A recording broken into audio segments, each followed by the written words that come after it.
It was doing weird stuff last time with my audio, but that's to be expected. OBS has a life of its own. Oh, here. Let me fix stuff.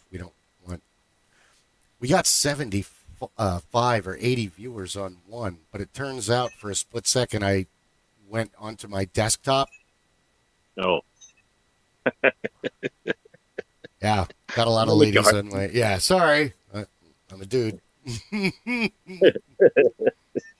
Nobody's perfect. Okay, I believe we are live. It's not. What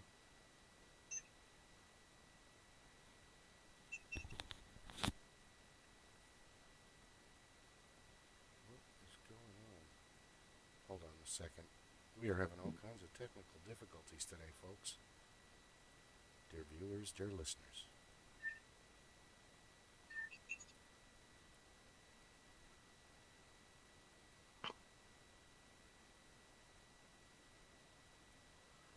Hold on.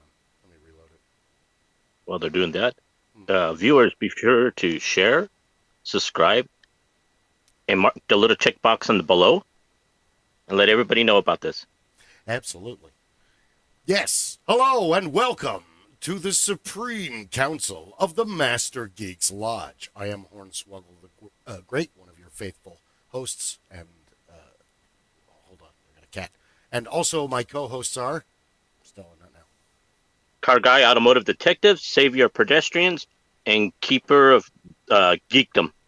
Keeper of Geekdom. Blacksmith, Crazy Mason, and just trying to keep my head above water. Aren't we all? Cheers. Cheers. Cheers, everybody. Oh, wait, it's 7 days to St. Patrick's Day. May the devil know you're dead half an hour after you're already in heaven. Slanche. Slancha. Okay. Slancha is Irish for, or Gaelic Irish for cheers, which we should do that episode. Well, I don't recommend we do a drunken episode, but it always, it's cool that like every culture has a word for cheers. Cheers, slanche, salud, nazdrovia, prost. I think the Mandarin one is 2 words, gangban, or something like that. I can't remember. Yeah, but Slancha really is Irish or Irish Gaelic for "Don't bother me, I'm drinking." Leave me alone. I think that's the southern translation. The northern one is cheers. That was good. That was good. Well, I wanted to have an intense argument tonight whether the wheel or the shoe was the first thing that man created. It was the shoe! But we all know fire was first, but he didn't really create that. That probably happened by lightning, I swear. Or by like a volcanic thing, and it's like, dude, these rocks set things on fire. Dude, this fire sets things on fire! So, I was vetoed. Trial and error. Trial and error. Trial and error mistake. We know it was. Which how everything's created. Yeah. Most of the cool stuff we have is either created by a dare or by an accident. I swear to God, cheese is by an accident. Rubber bands are by an accident. So many other things is by. Rubber bands we know was by an accident. Cheese, that's a guess because cheese is super old. Always by accident or in the endeavors of trying to create something else. And winds up as a byproduct. We forgot about these. Well, let's get Steve to hate him or eat him. We hate him. If he dies, then we know they're not any good. You know. Weed out the population. We don't know Steve. It's fine. We only know a couple Steves. They're good guys. But Guy, if you want to go ahead, because honestly, you asked. Okay, well, collectors, and the dangers of obsessions were the things that we wanted to highlight on tonight. There, is that a good intro? Yeah, that's a real good intro because I had a couple of questions posted. Cuff. That's good. Brilliant, Bill. Is that, did the collecting start before the geekdom, or did the geekdom start, then the collecting happen afterwards? So it is chicken and the egg. Yeah. Did you start collecting just to collect, or was there a fandom that you did? Like when we collected comic books, we bought the comic book first, then through reading them, we started collecting the other ones. But until we bought that first comic book, there was no other comic books involved. And yet I heard stories of other people had them in proximity. Then they got into the geekdom because they had a hand-me-down comic book from somebody else, or they were aware of them. Geekdom, yeah. The problem is that your question is an awesome question, but it's not a real yes or no, chicken or the egg question the way you phrased it. I mean, it is, but I would, okay, here's how I'll let Rob answer next, but I would say the passion for collecting would come first in most things. And then later you find the geekdom and you find the geek culture around that thing.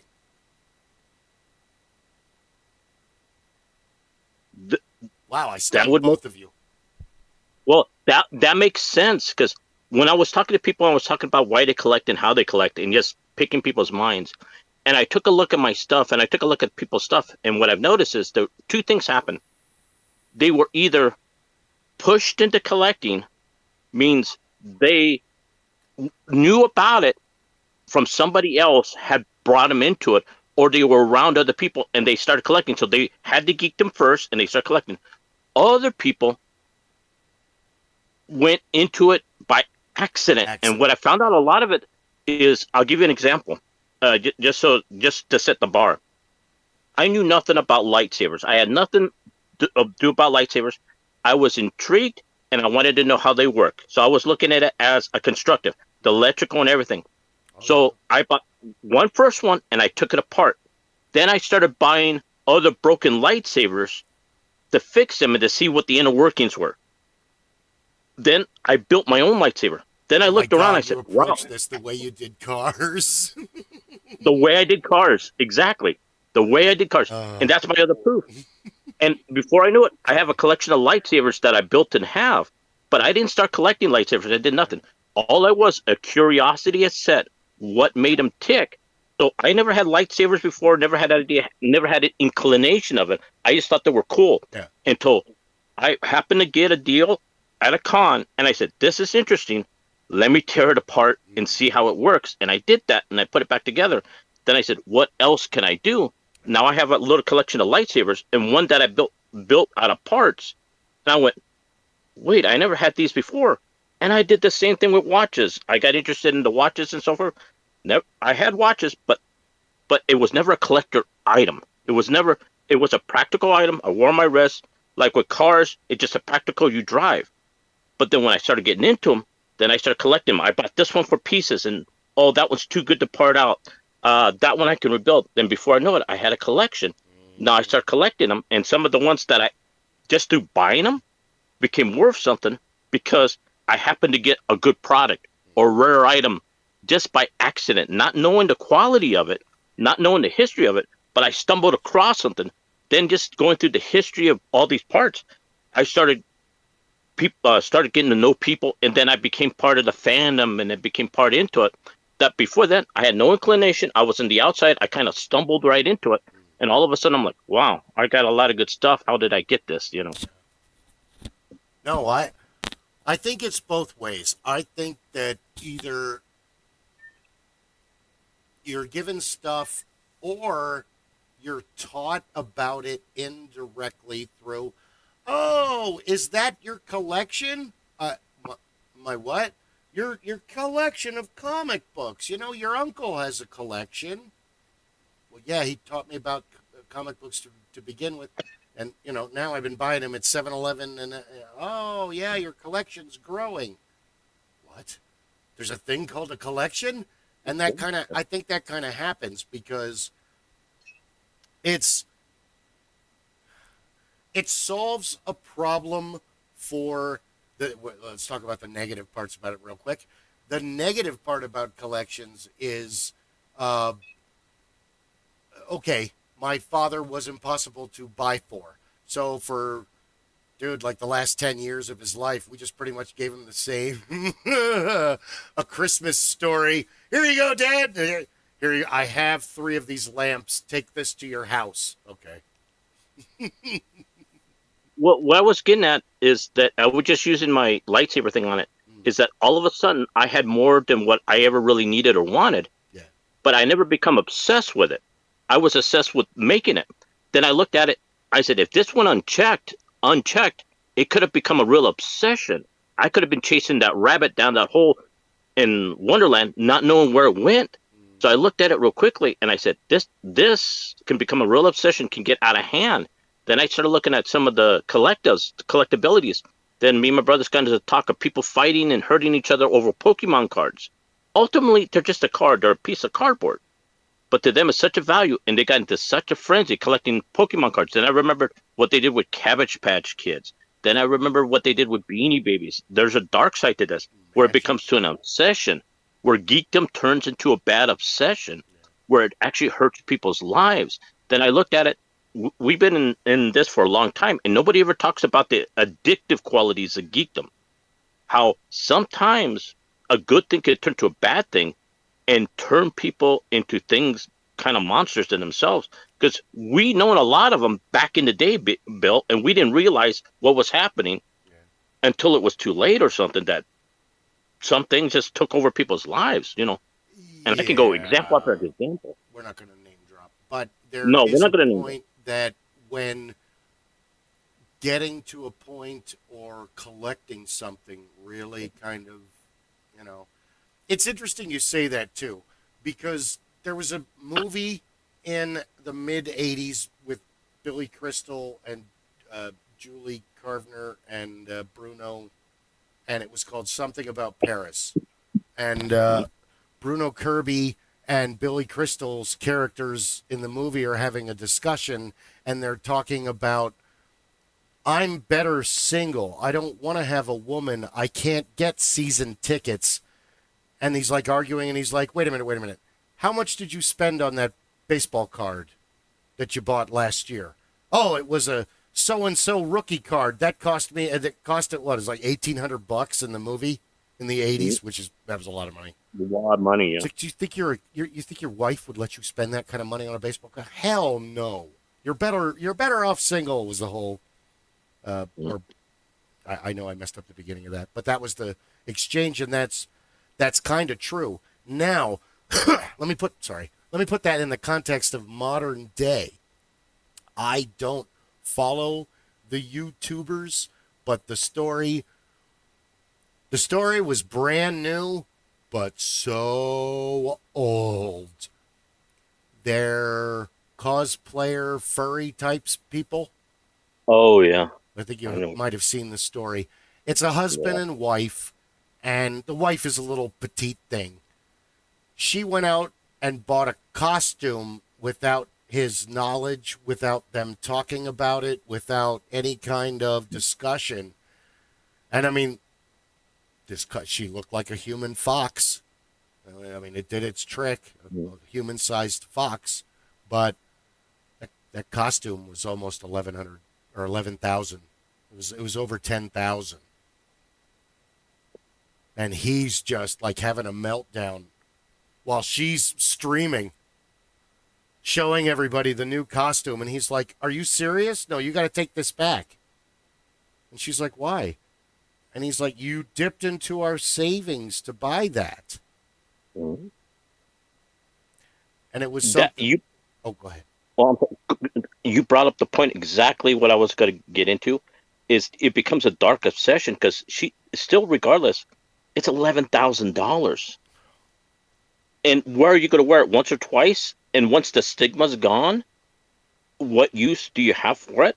So where you get to obsession with it, you get to the bad qualities of any type of fandom like this. Look what she did to her family. Yeah, he's never going to trust her again, that's for sure. Well, you see it. Base or psychology. One more time? It's absolute base psychology. You have a spectrum, and what you're talking about there, that is someone who is on the further edge of the spectrum of obsessive compulsive conditions. They have an obsession or a compulsion to have that product, to have that item. They have a tendency to that type of a condition. They They have what would be an addictive personality, because this is something that feeds an endorphin release, and that's all an addiction is based on. Pretty much. Except in extreme circumstances where there's a chemical change in the body as a result of whatever the addictive substance is. Most addiction is based on an endorphin release that occurs because of an emotional condition that comes about. And so most folks who develop some kind of a passion for insert anything, most people who become members of geekdom because they have a passion for a particular idea, a particular genre, whatever the case may be. They like spoons of the States. They enjoy specific crochet needles that are made in different places around the world. They like to have specific types of tools for a particular type of functionality.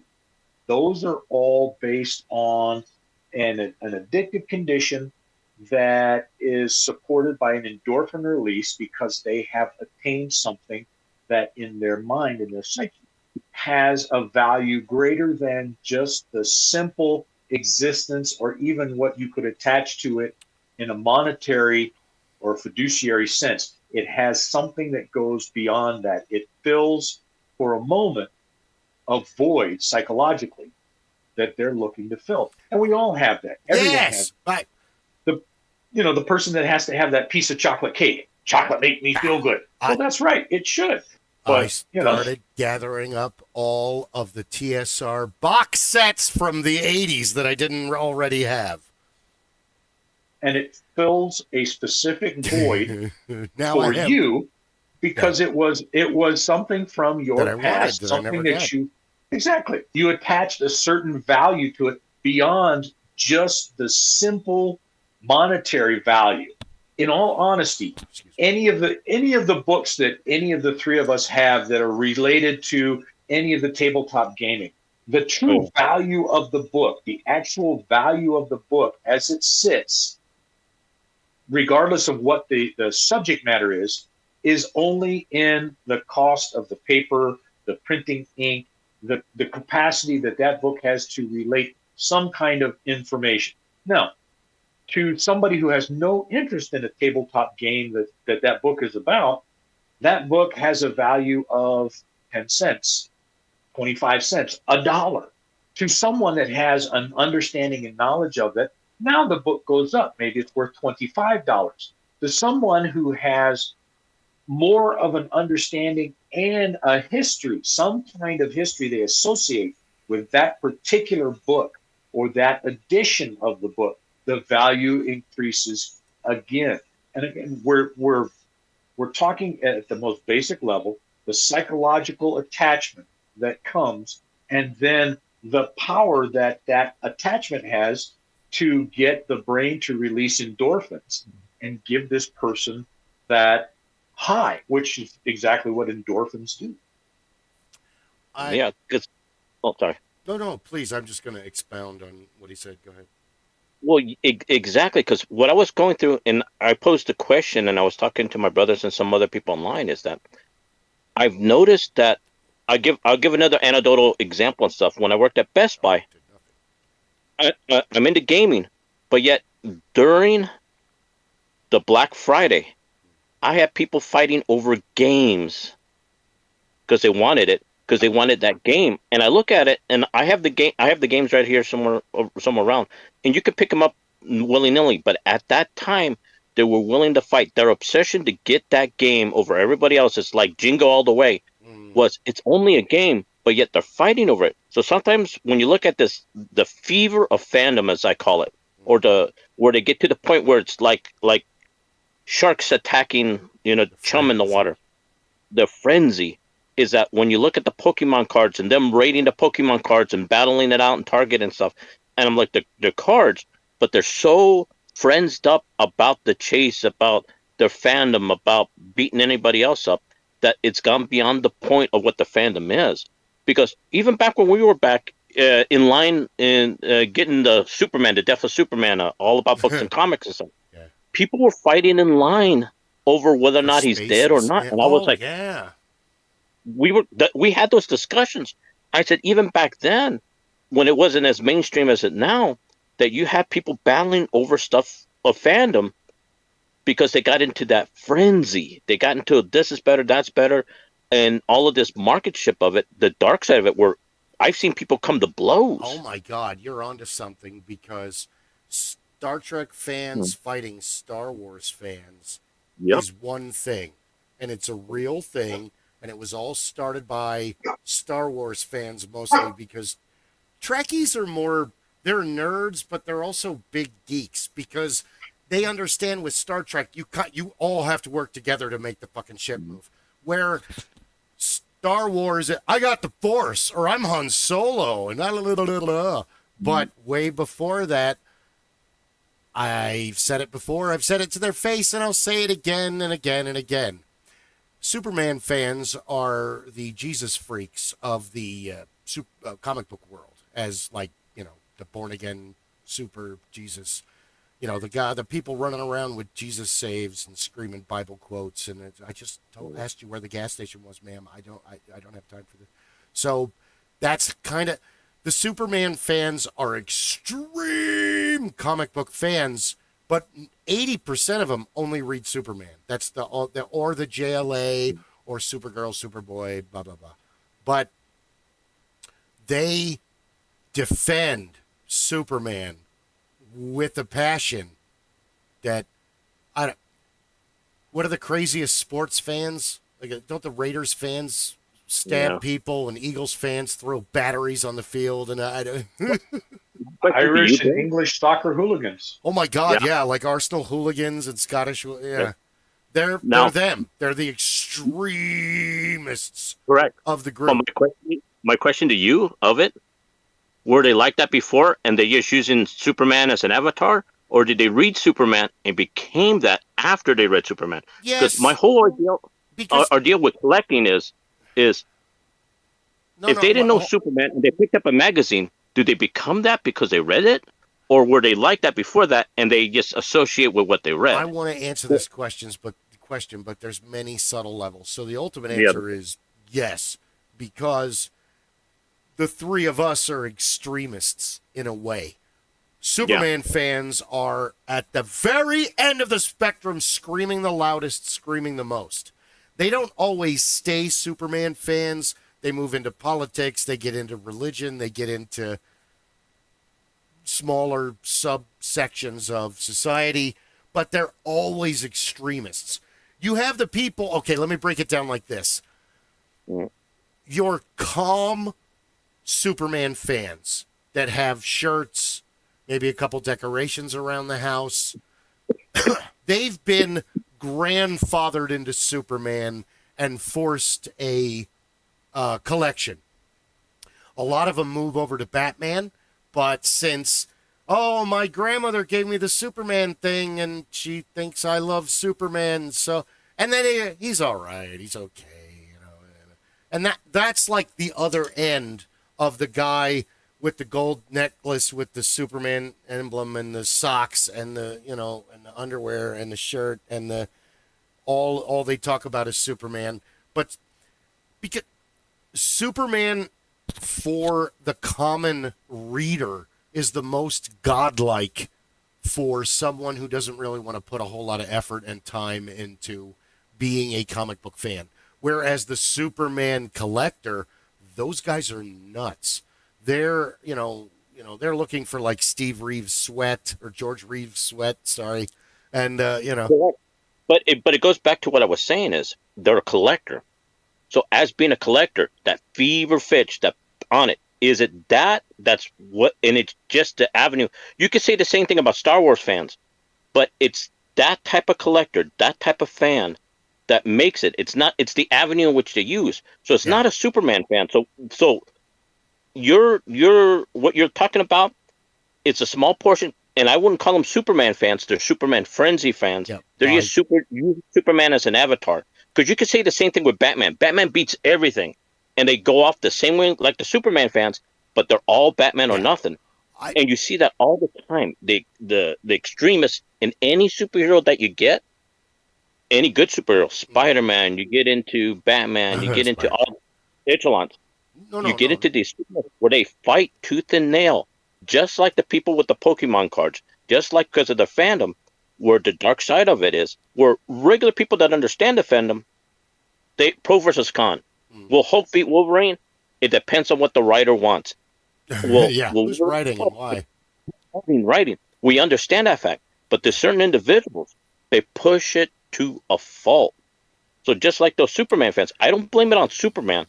I blame it on those fans using Superman to push. Well, I mean the super ideology, they're crazy. Yeah, and let me finish because I've also got to hit on little kids and the disabled, because Superman is a physical god to them. He actually exists. He's there in the books. He does stuff on the television. There's video games of him, and I mean, how many conventions have you been to where you had to sit there and have a discussion about Superman with someone that was? But my experience is different than yours, and I'll explain to little kids in a portion. Go ahead and finish what you say, and I'll explain why they do that. Because I have a. You're correct as a cosplayer as opposed to a boothy, because as a cosplayer, they're asking you if you can team up with him and fight him. Whereas a boothy, why aren't you putting Superman in your comic books? Well, there are things called copywriting, and then DC would sue the shit out of me if I did something like that. Well, he needs to stay in Metropolis. They need him there.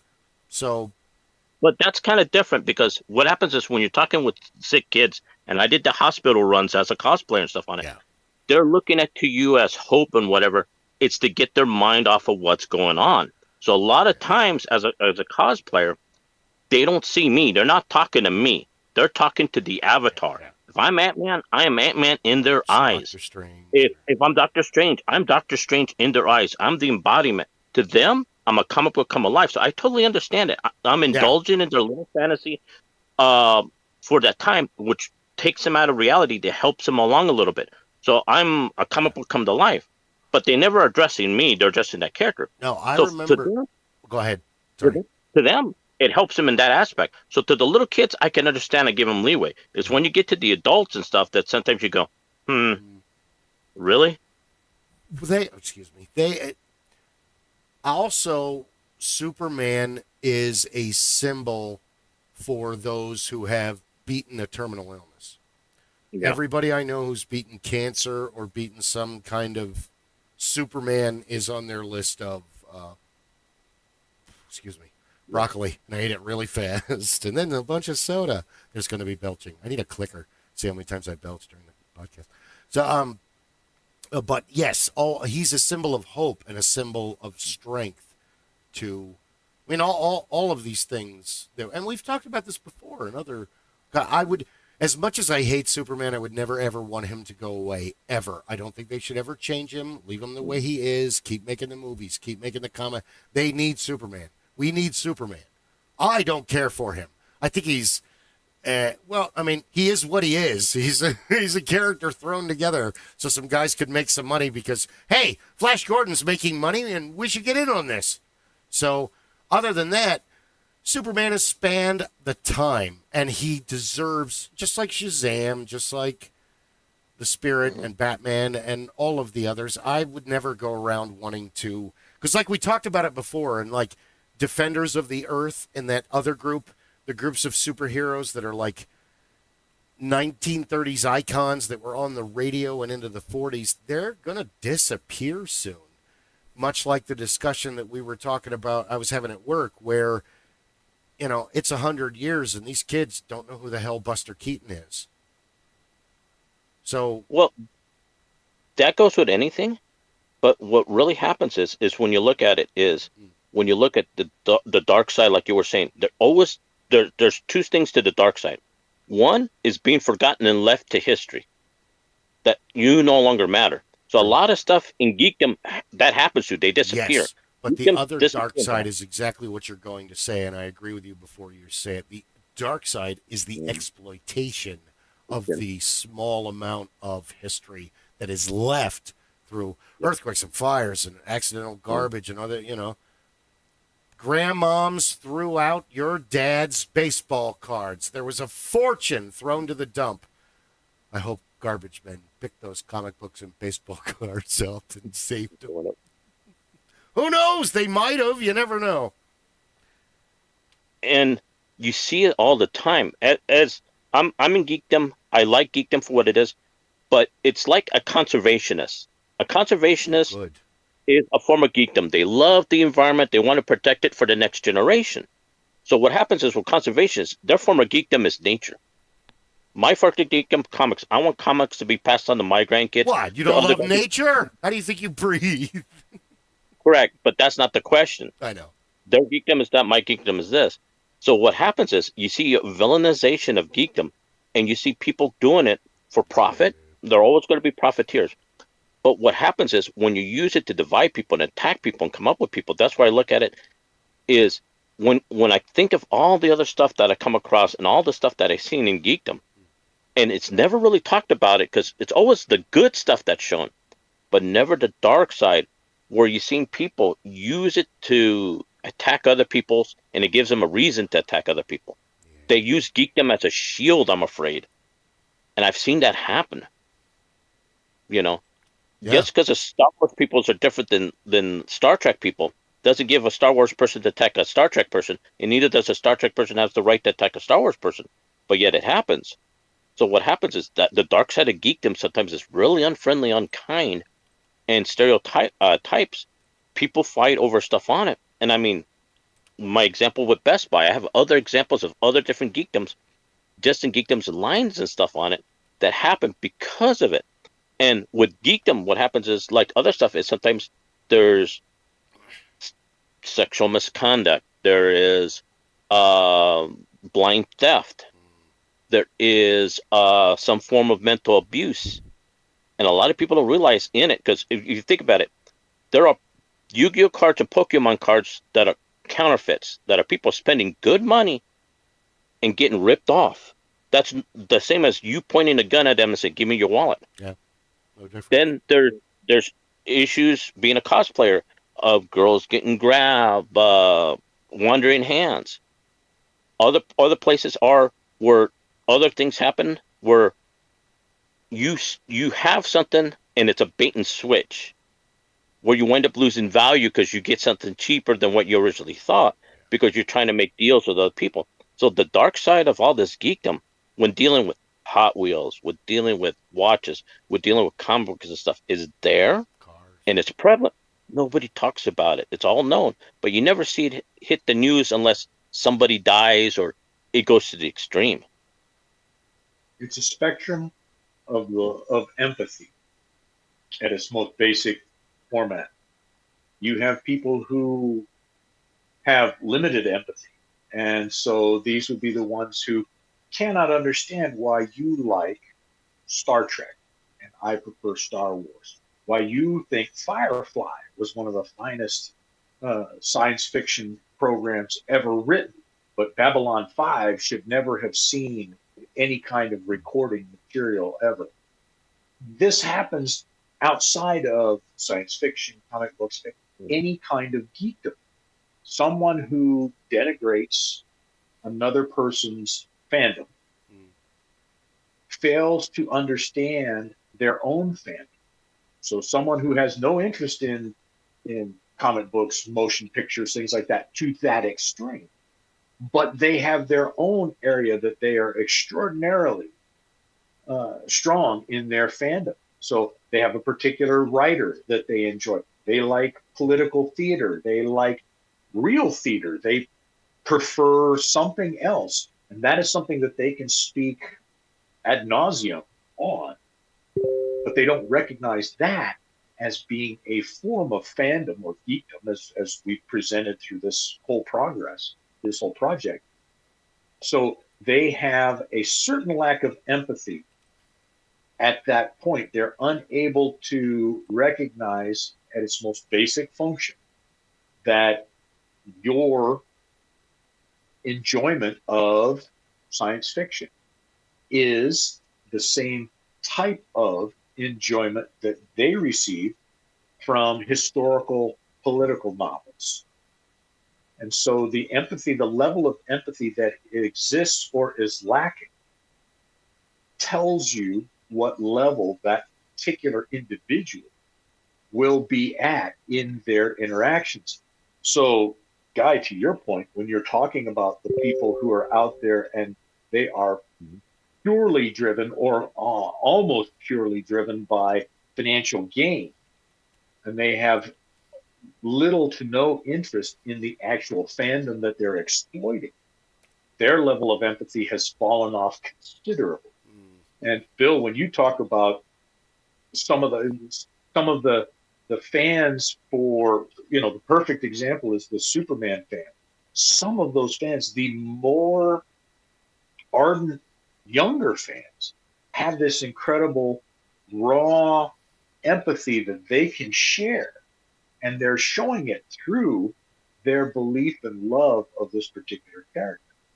Empathy can not always, but can also be a function of emotional age. So when you talked about some of those folks who have developmental disabilities and they latch on to a particular character or a particular component that has very strong and very defined standards of conduct, life, and rules, that shows us that their emotional education or their emotional level, their emotional age is at a particular level that they have difficulty in seeing some of the more nuanced components that go along with it. Yeah. And you see that in so much of fandom or geekdom in everywhere.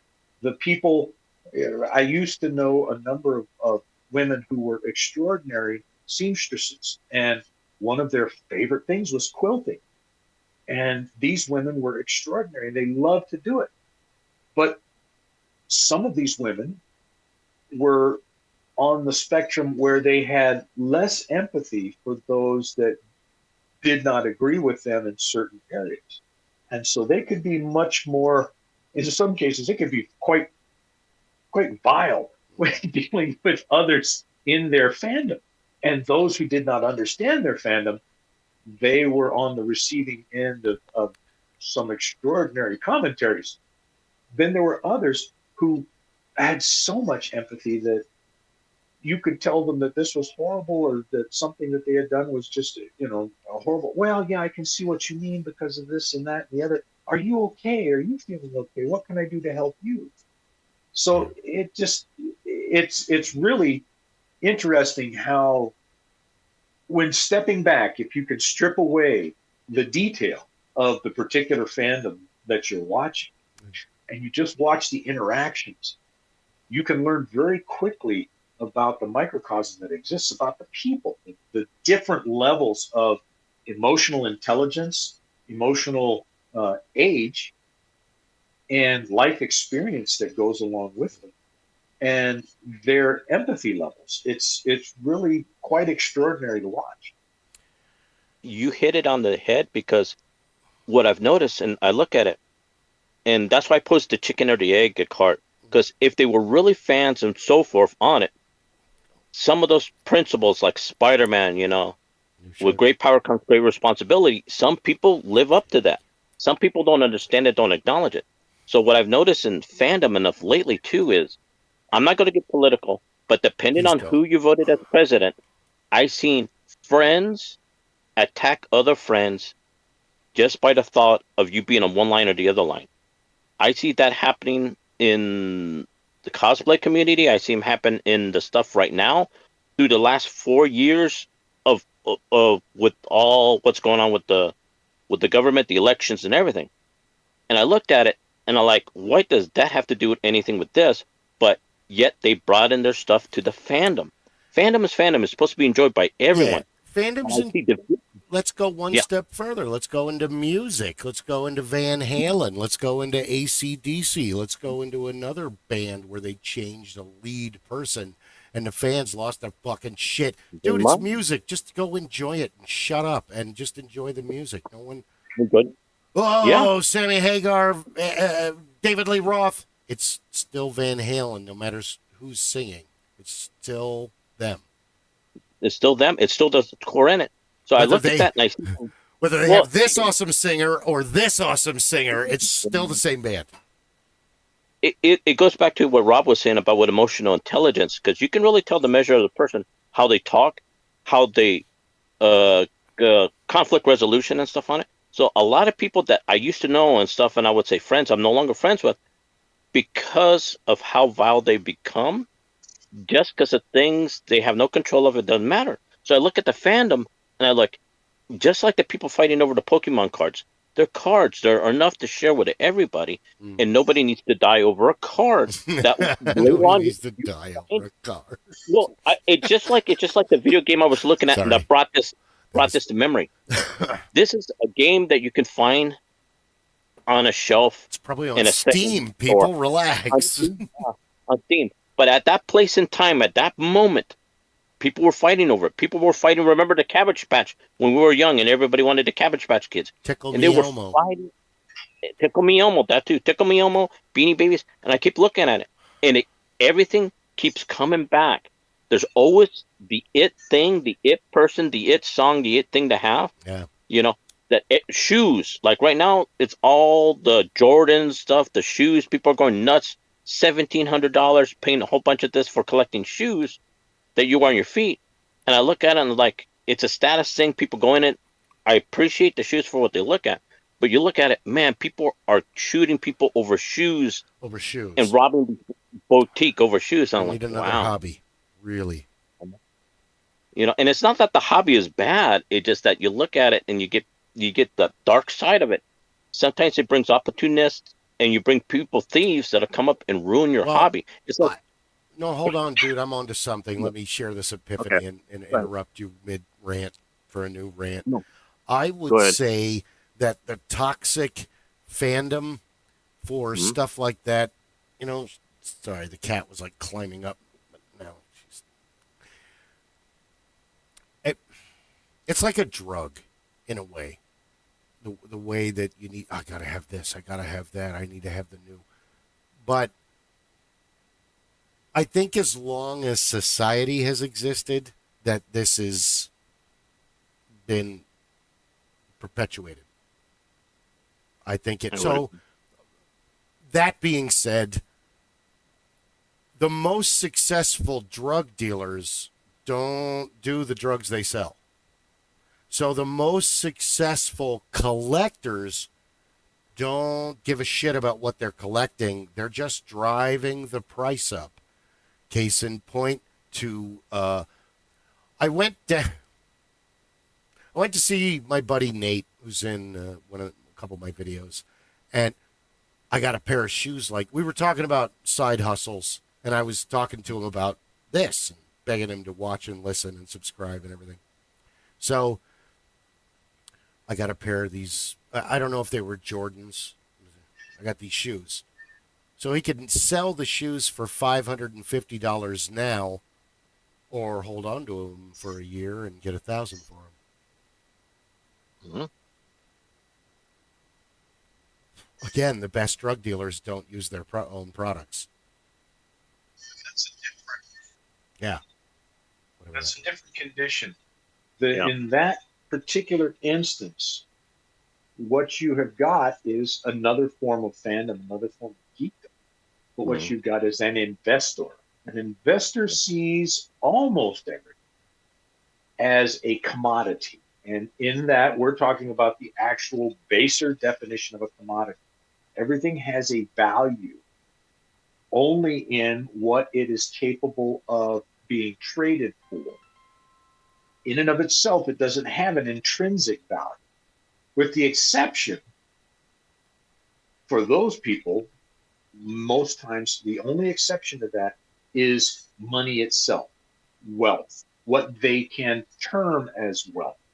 In the past, that wealth was either precious metal that had been minted or was a certain weight. Then it became the printed and minted coinage and bills of whatever country they were accumulating or desired to accumulate their wealth in. So that then became the collectible item. That was the collection, not because they wanted to have a 1956 silver certificate, $100 bill, because they wanted to have the equivalent of 100,000 $100 bills that they could then point to. Now we have added in the digital era. So fewer and fewer times do you find someone who has the physical cash. They have the digital indication that that value or that amount of cash is at their disposal somewhere. They have a bank account or multiple bank accounts or statements that stipulate they have $1 million, $1 billion in accumulated wealth somewhere that they can then draw upon to utilize.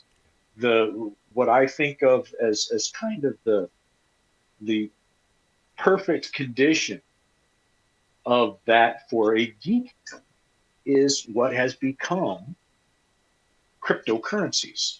The first one was Bitcoin, but so many other cryptos have tried to come in behind Bitcoin.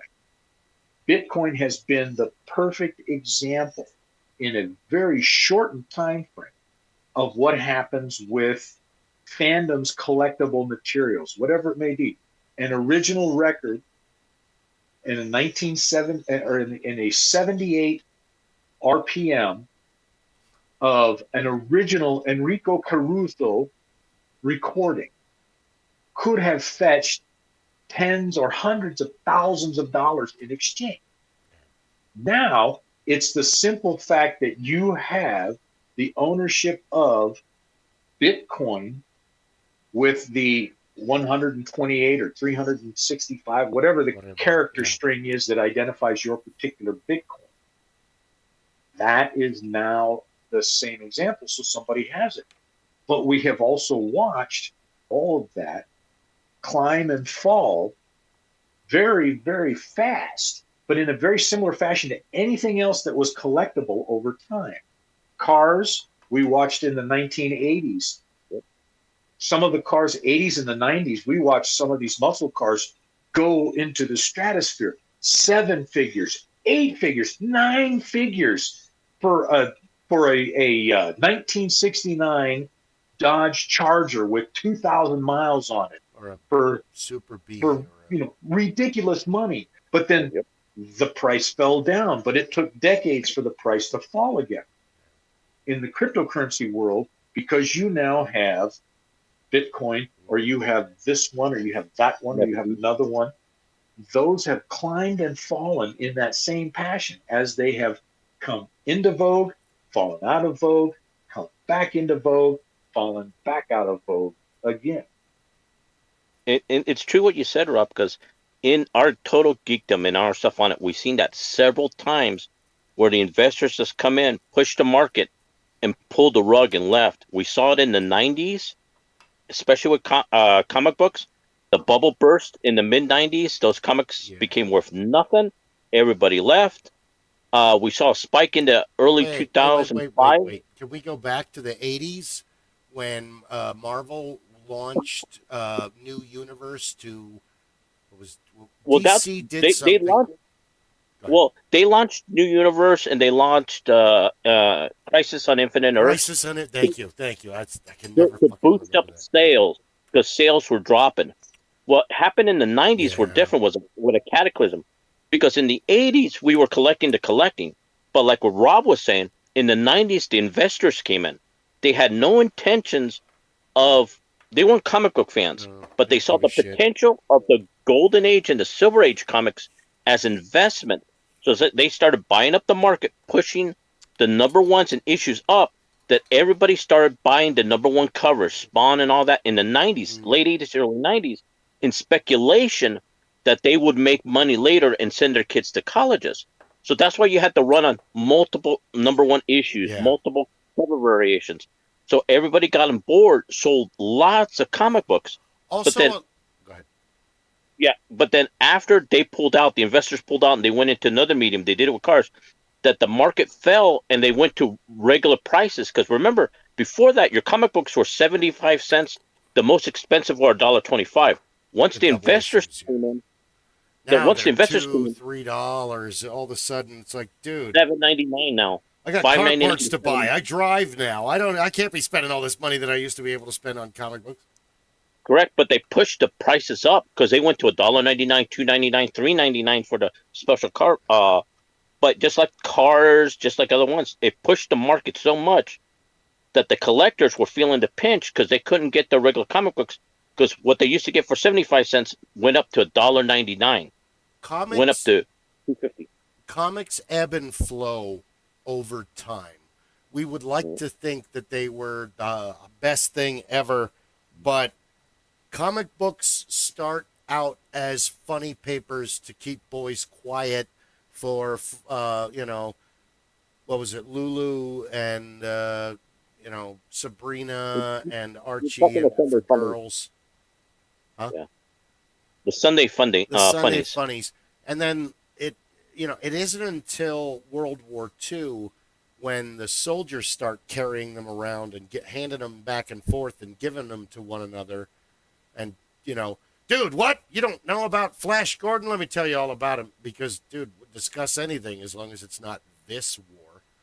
So they comic books get big in the 60s and then they kind of ebb in the late 70s and they're not really, and then they get big in the early 80s and they get even bigger in the mid 80s, and then in the 90s something weird happens because video games are getting way better and more affordable for your house. So Atari and ColecoVision and Intellivision start something that Pong, they follow Pong.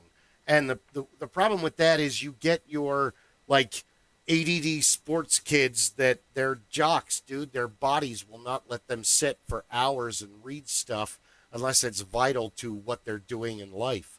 They got to go and move. It's the same thing with jocks that play Dungeons and Dragons, where for 5 years they're really into it, and then you don't see this dude for 3 years, and then after that he's like, "You still playing on Friday and Saturday night?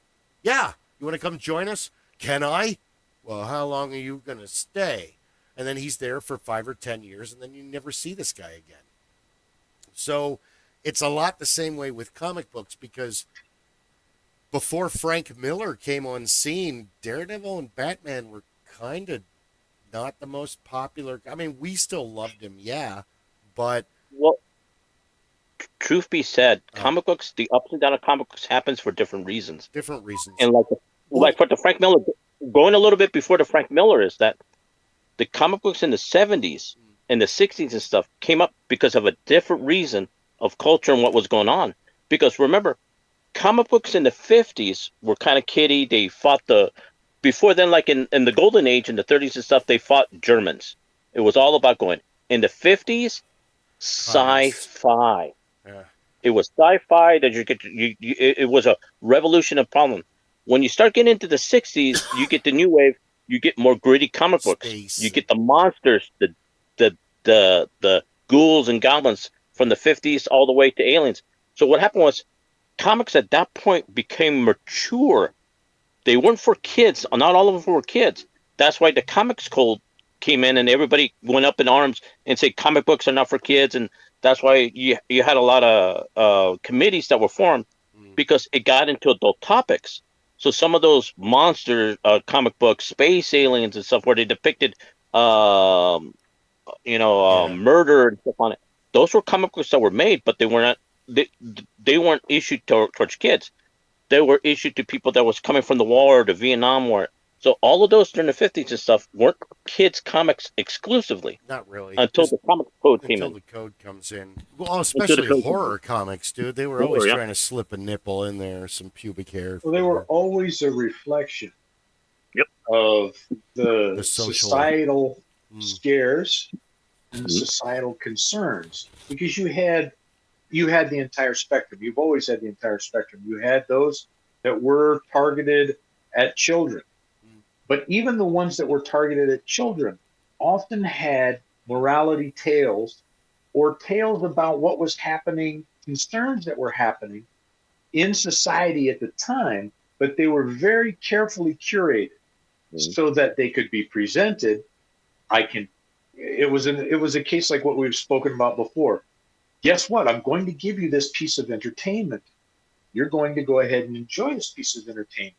And unbeknownst to you, you're going to learn a lesson through this piece of entertainment.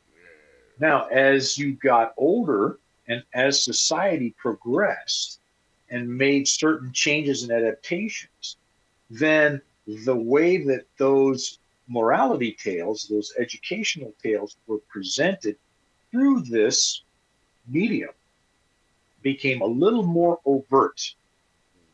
And it became necessary. Then when the 60s came, and then into the 70s, and we started to see the comic book code, the code came about because there was a requirement to be very careful about how you presented these morality tales. Because now you've got children, and I'm talking about the 8, 9, 10 on up, who have more of a knowledge and understanding of things going on in the real world, big air quotes, real world, but more of an understanding of what's happening than their counterparts in the previous generation.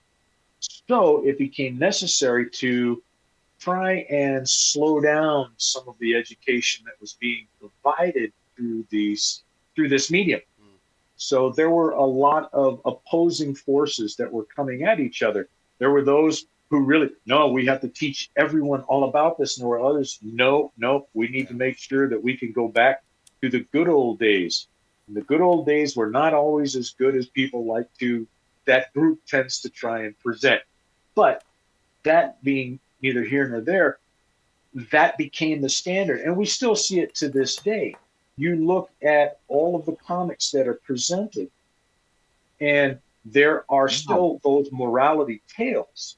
Some of them are very thinly veiled in the comic books.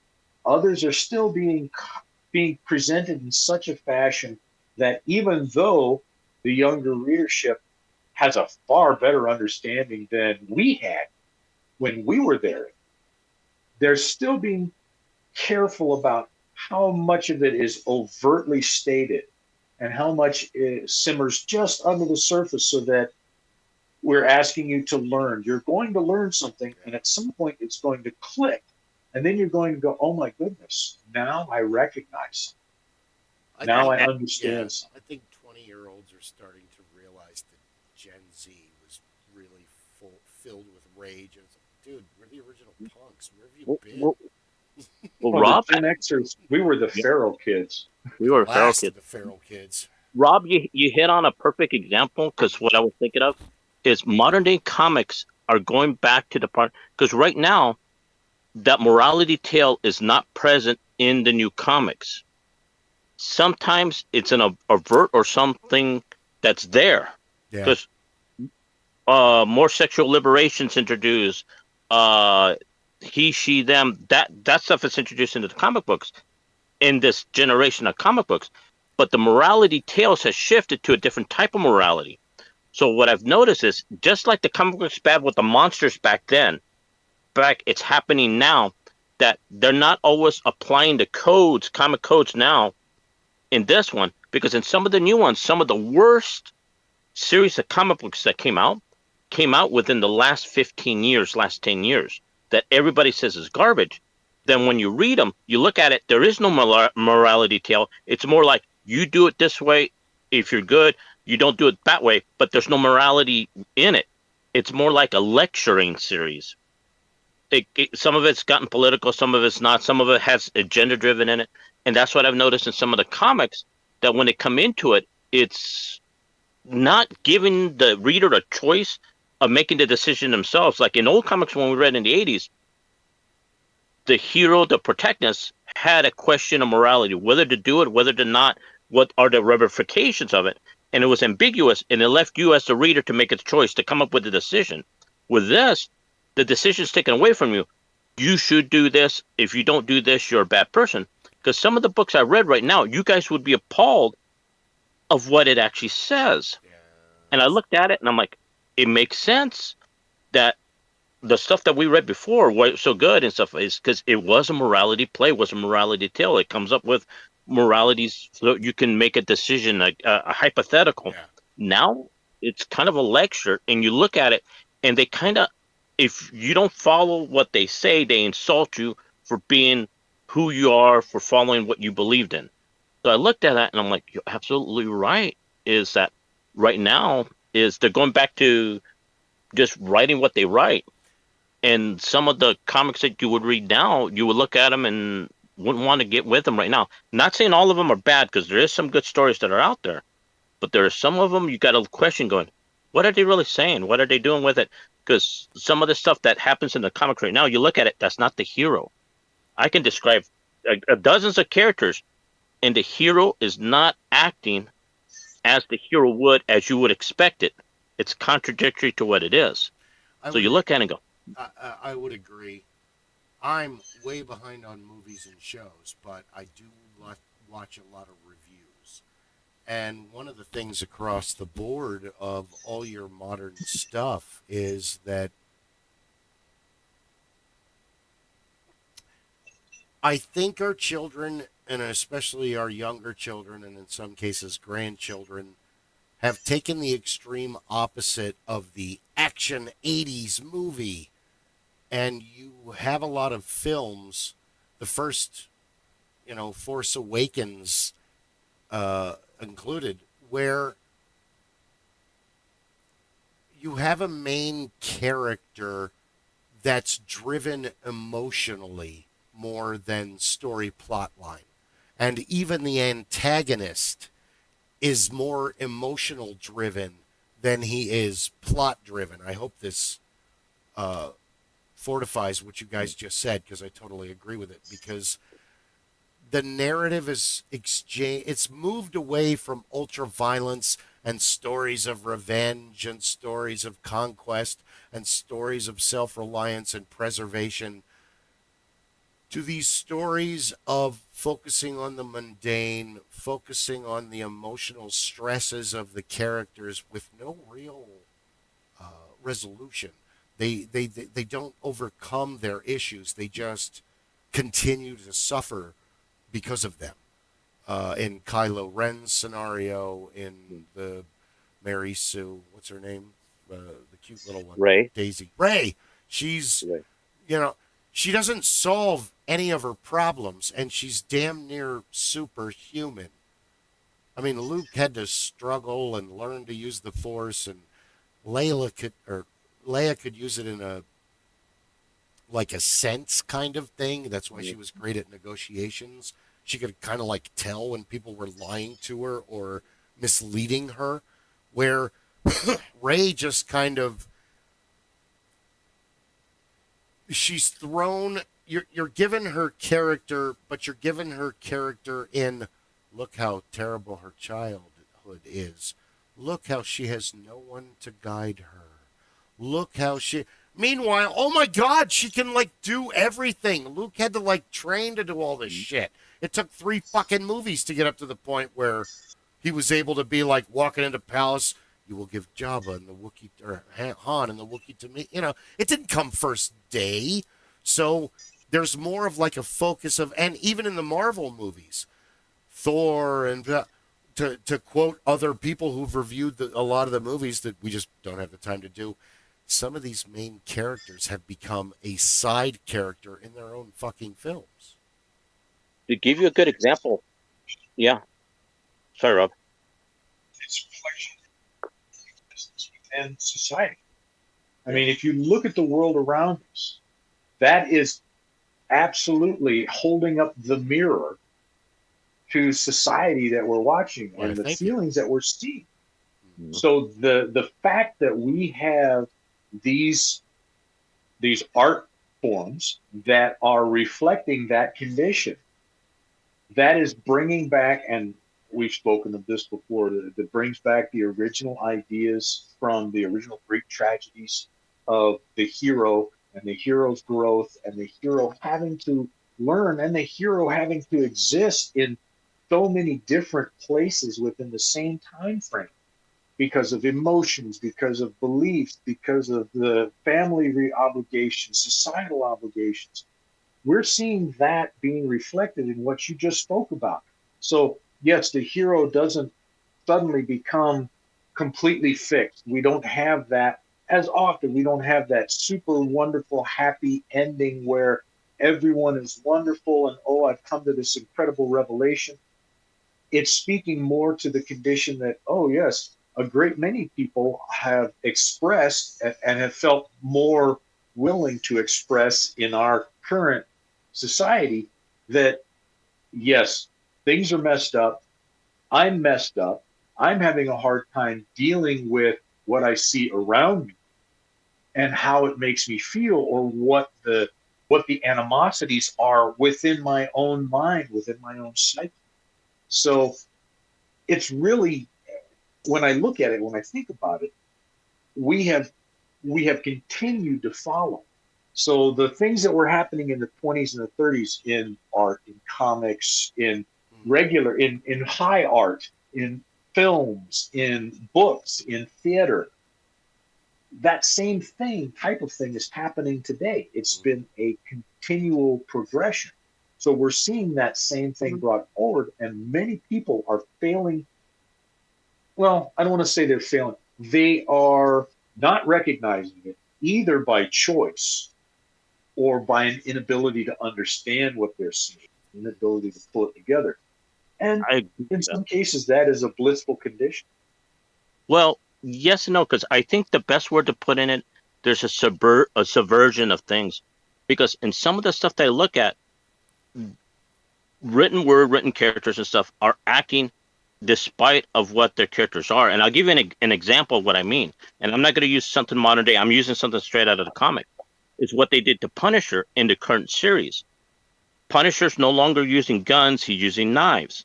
He no longer has a skull. He's got a derivative that looks like a demon's head. Okay. They emasculated him to the point where he became the leader of the Hand, a What? daredevil group. Yep, he became the leader of the Hand. He was using knives. They resurrected his wife. His wife never loved him, divorced him, and shot him in the head before she left. This is what So, Marvel would. I yeah. I was done with Marvel with the sentence. Did you know that Captain America's been a Hydra agent all along? Well, going back to that, and this is just comics. I'm not going into movies. We go the subversion of Hold the on, I'm not character. done throwing up through my eyes. Yeah, is that Sorry. when you read it, they're using him as a venue, but it's not Frank Castle. This is not the Punisher because we know his motivations are. He does what's necessary, but he doesn't do it with the law. He takes care of the bad element, but he's going to do it unapologetically, and he's going to do it in the quickest way he does. So he's not a hero. Never was, never will be. No. But but the writers of the new Punisher wanted to make him an Yeah. example. So contrary to him, they took his guns away. They made him leader of the Yeah. Hand, which he would never be the leader of the Hand. He would have taken down the Hand. He would obliterate him. Whoever It's wrote that should be slapped a lot and then fired. correct. But So it's not the Punisher, and they hold on. and the whole reason they did Okay, you're fine. the whole reason they did that was they promised him to bring back his wife that he died and his daughter, which is the whole premise of why he became the Punisher, because they killed his wife and daughter. He was injured. And to bring her back, to demasculate him, to kill him, shoot him in the head after he won the battle, to bring her back. And she says she's going to file for divorce, give him the divorce, and leave him. It's kind of a spit in the face of the Punisher. And they did this in the comic, which tells me you either don't understand who the Punisher Frank Castle is, or you're doing that to insult everybody who's read it beforehand. So either you done it deliberately or you done it by accident, but you subverted him. And I looked at this as that's not Frank Castle, never was. Even when they did Franken Castle, where he goes to hell and stuff, I can understand. That But he was happened. still We Frank can't deny Castle. its You existence. can't deny, but he was still Frank Castle. Yeah. Even when he went there, got put back together, he was still Frank Castle. He still had the same drives. He still had the same motivations. He just was in a different body. When he became the servant of Galactus, when he went up and took the Power Ghost, he was still Frank Castle. He did not lose to Frank Castle. when he got the War Machine from he got the armor from War Machine from Iron Man. He was still Frank Castle in armor. He didn't lose himself. He just changed his modus operandi. Yeah. But in this iteration of him, that's not Frank Castle because No. they stripped him of everything, his identity. And I looked at them like, wow. The problem is that well, if you will, we're getting off collectors. We're getting more into comic theory now, but that goes hand in hand. A lot of the times, the outside world that really knows very little of comics, but they try to branch in, or it's entrepreneurs wanting to do a movie idea or this and that, or they come up with some like Batman versus Superman kind of ridiculous idea. It's usually based on an aspect of making money, because a lot of the times you can't fit every hero into the same box. Yes, there are criteria to make a hero.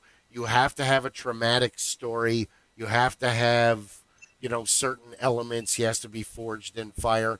But these aren't our rules. These rules go back 200 years, 300 years, 500 years, 5,000 years. Keep going. I mean, the Gilgamesh, jump in. The gods were our heroes before heroes were our heroes. Perseus, Bellerophon, all of it. But that's what you see today in some of the newer stuff, why it doesn't stick, or why nobody has a fandom for it, because it's not earned. No, it is not earned. What really, if you want to add, here's what I've witnessed. Nerds and geeks won. Comics are mainstream. Comic movies are mainstream. Okay, that's fine. Now, fatalist goth nihilists won. Every character sits around moping more than they do fighting crime, or I don't know what to do. Luckily, there's a strong female here to show me the way, even though I'm Indiana Jones.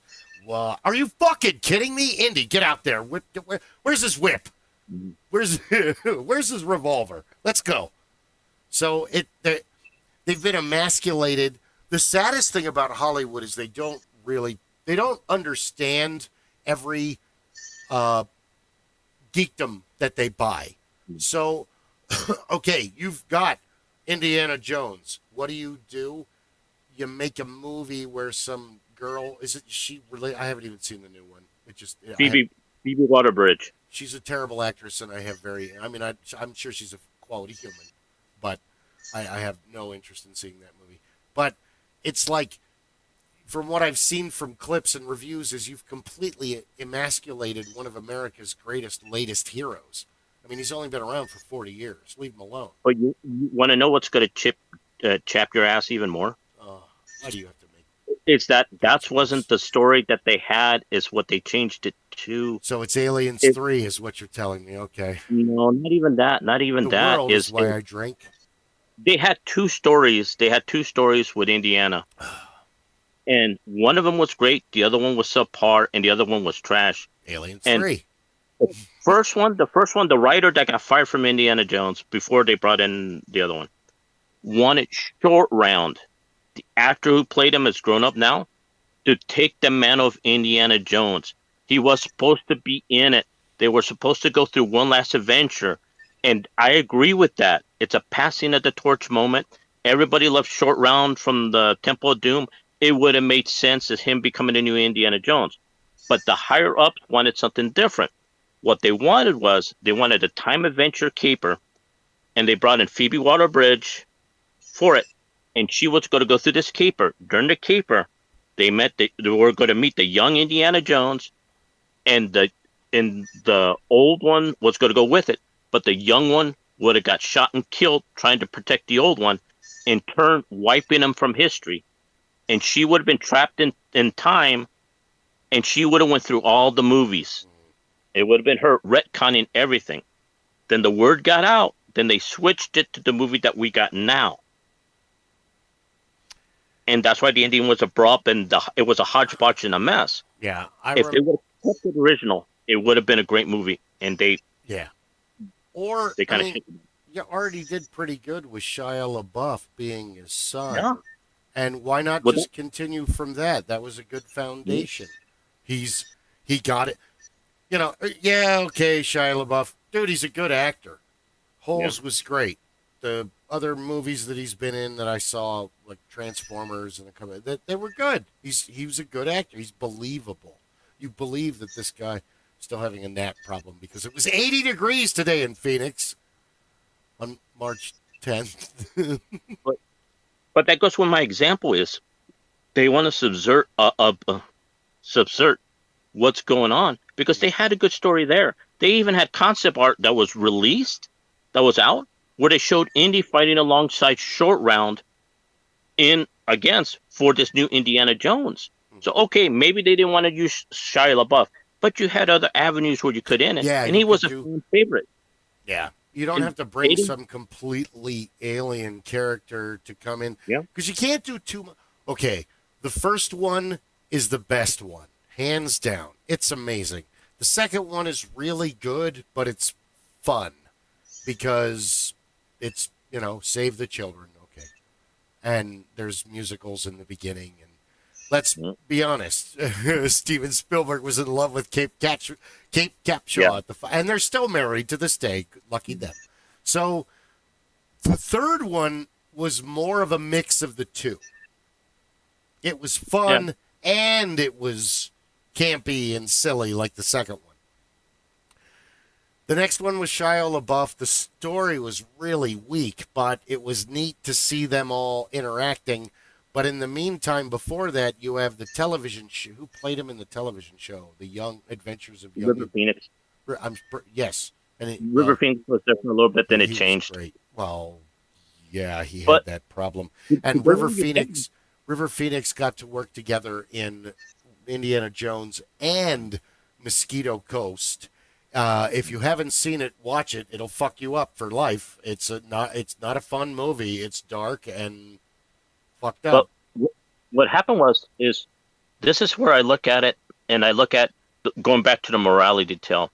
Even people don't like the fourth one, the Legend of the Crystal Skulls, but it ended good on Indy, and it left the opening for Shia LaBeouf to take it over.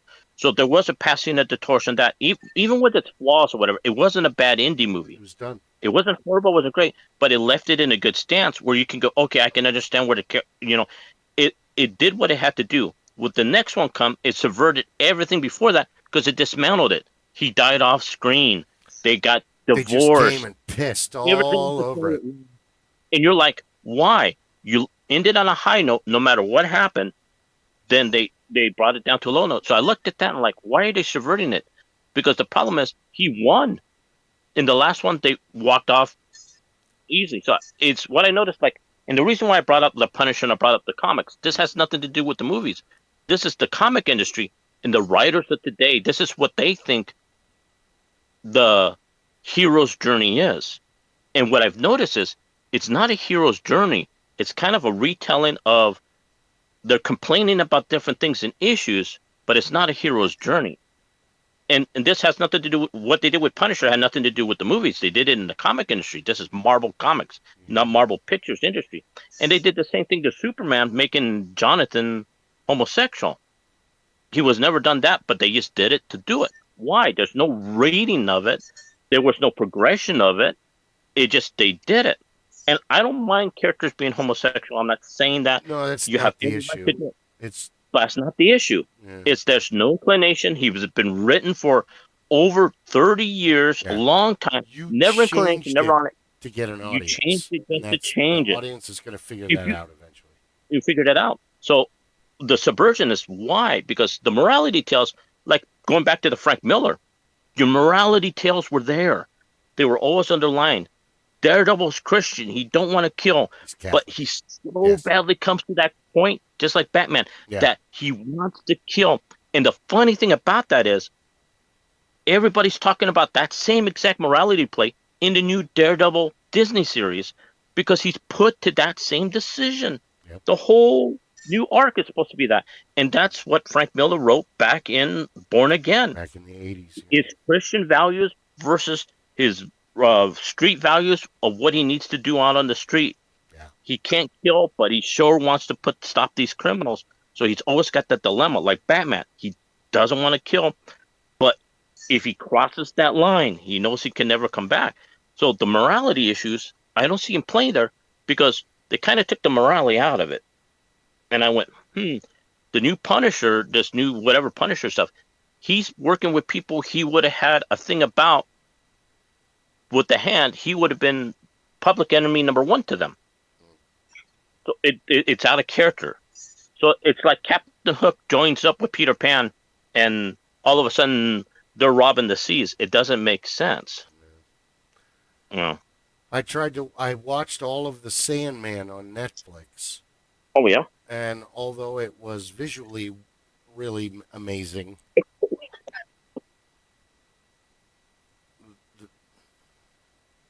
just but it was different. Well, for one, like, you know, I haven't read really any of the comic books, and that's nothing on Neil Gaiman because he's an amazing author. Because Christine, the ex, is a huge fan, and she gave me Neverwhere and American Gods and Good Omens to read in '99, and there was so much going on, I never got a chance to read them, and now Neverwhere became a show in the '80s, and recently American Gods became a show, and even more recently Good Omens became a show.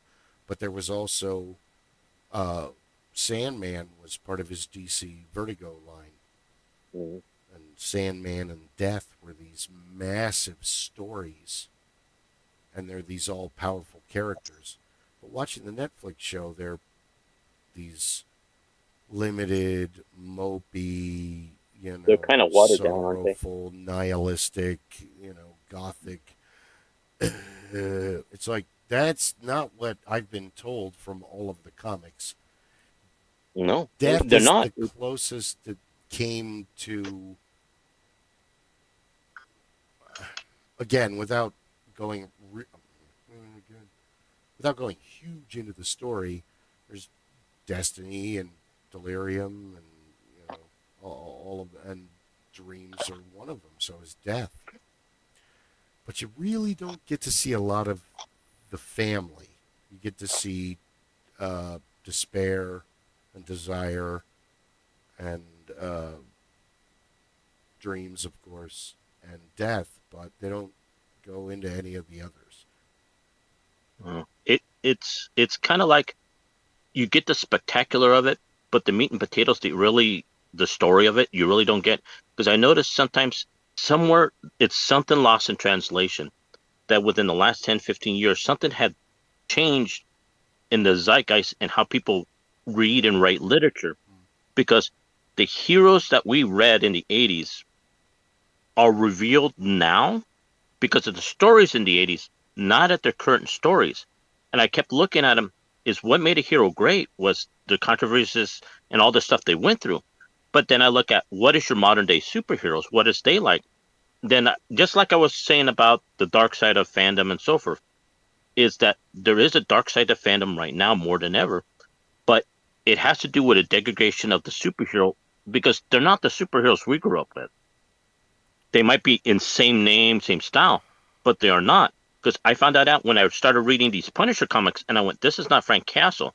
This is an abbreviation. This is not Castle. This is something else. A modern retelling of what Castle. Shadow of Castle.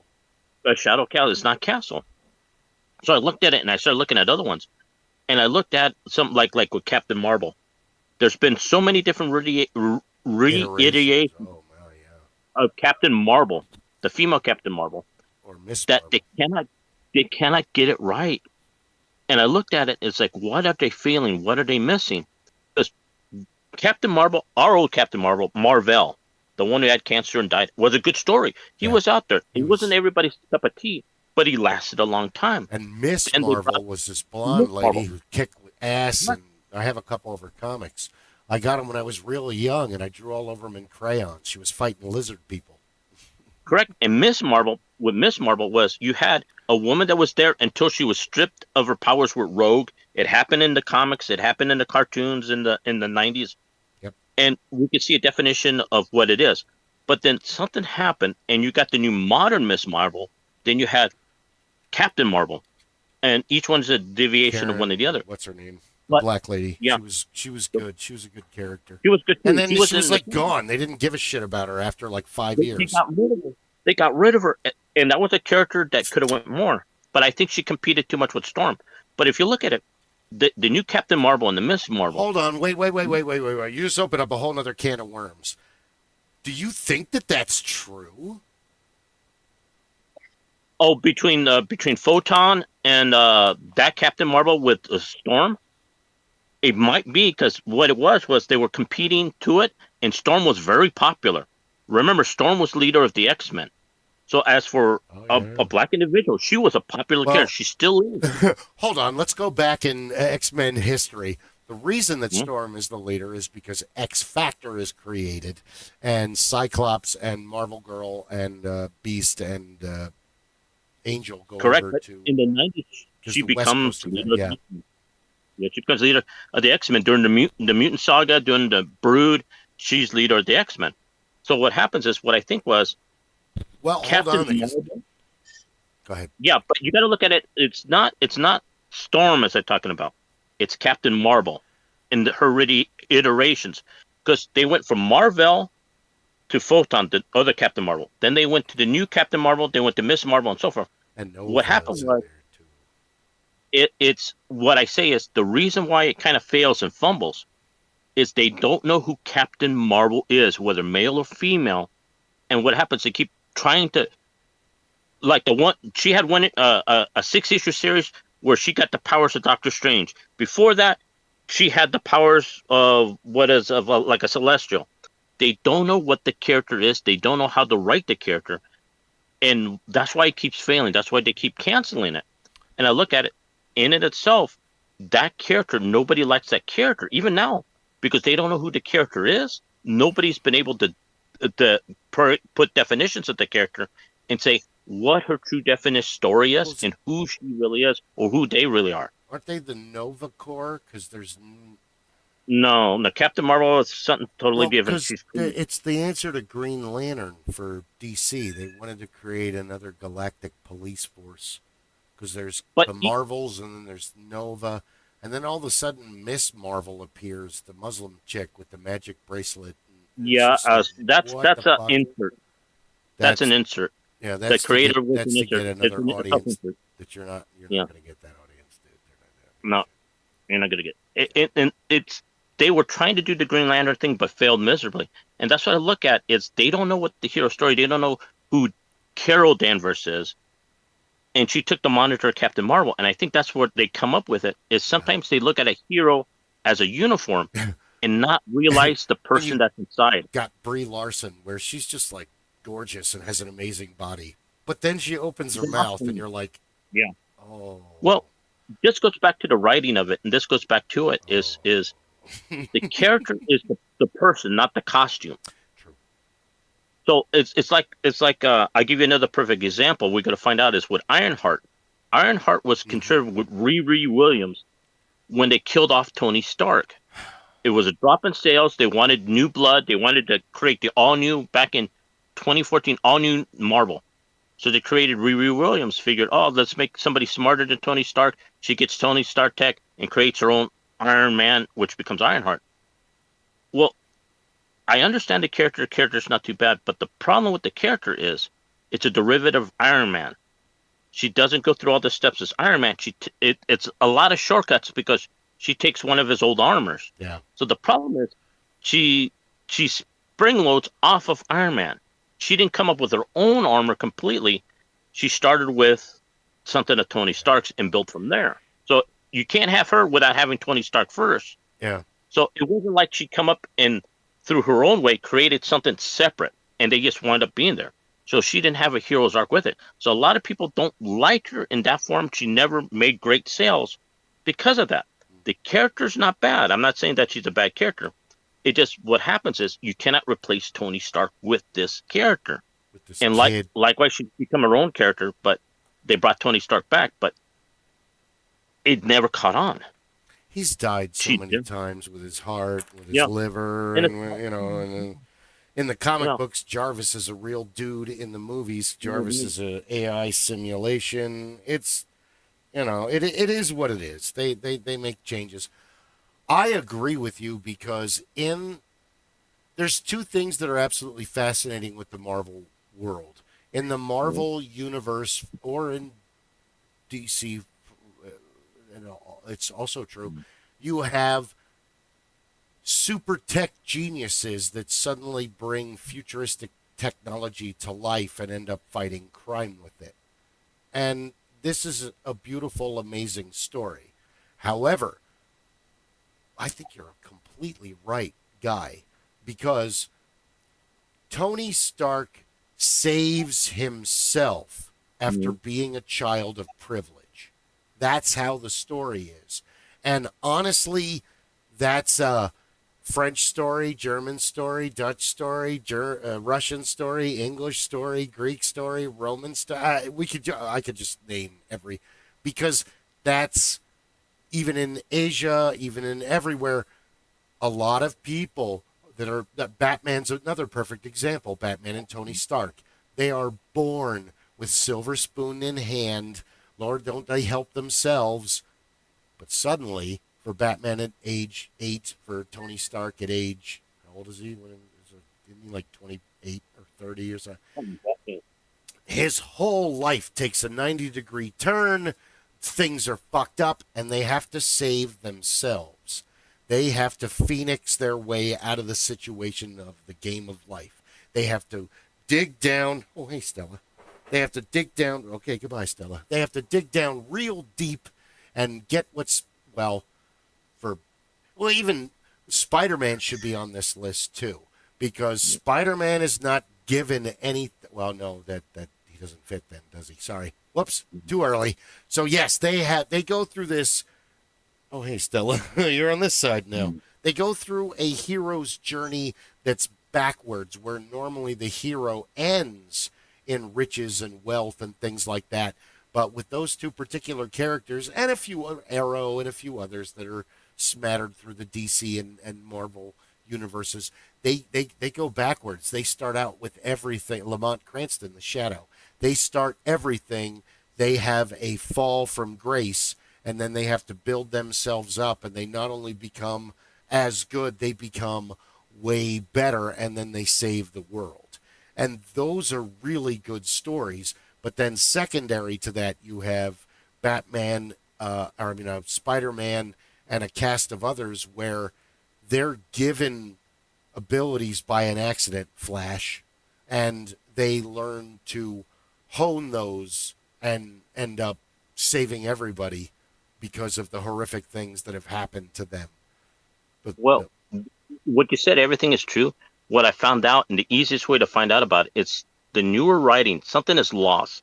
Something's lost in translation, something there, because you feel nothing for the characters.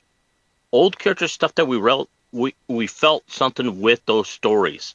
We felt the pain and stuff going through, so it resonated. Some of these newer stories don't resonate because it is not a human condition. It's not resonating with it because it's not a human story.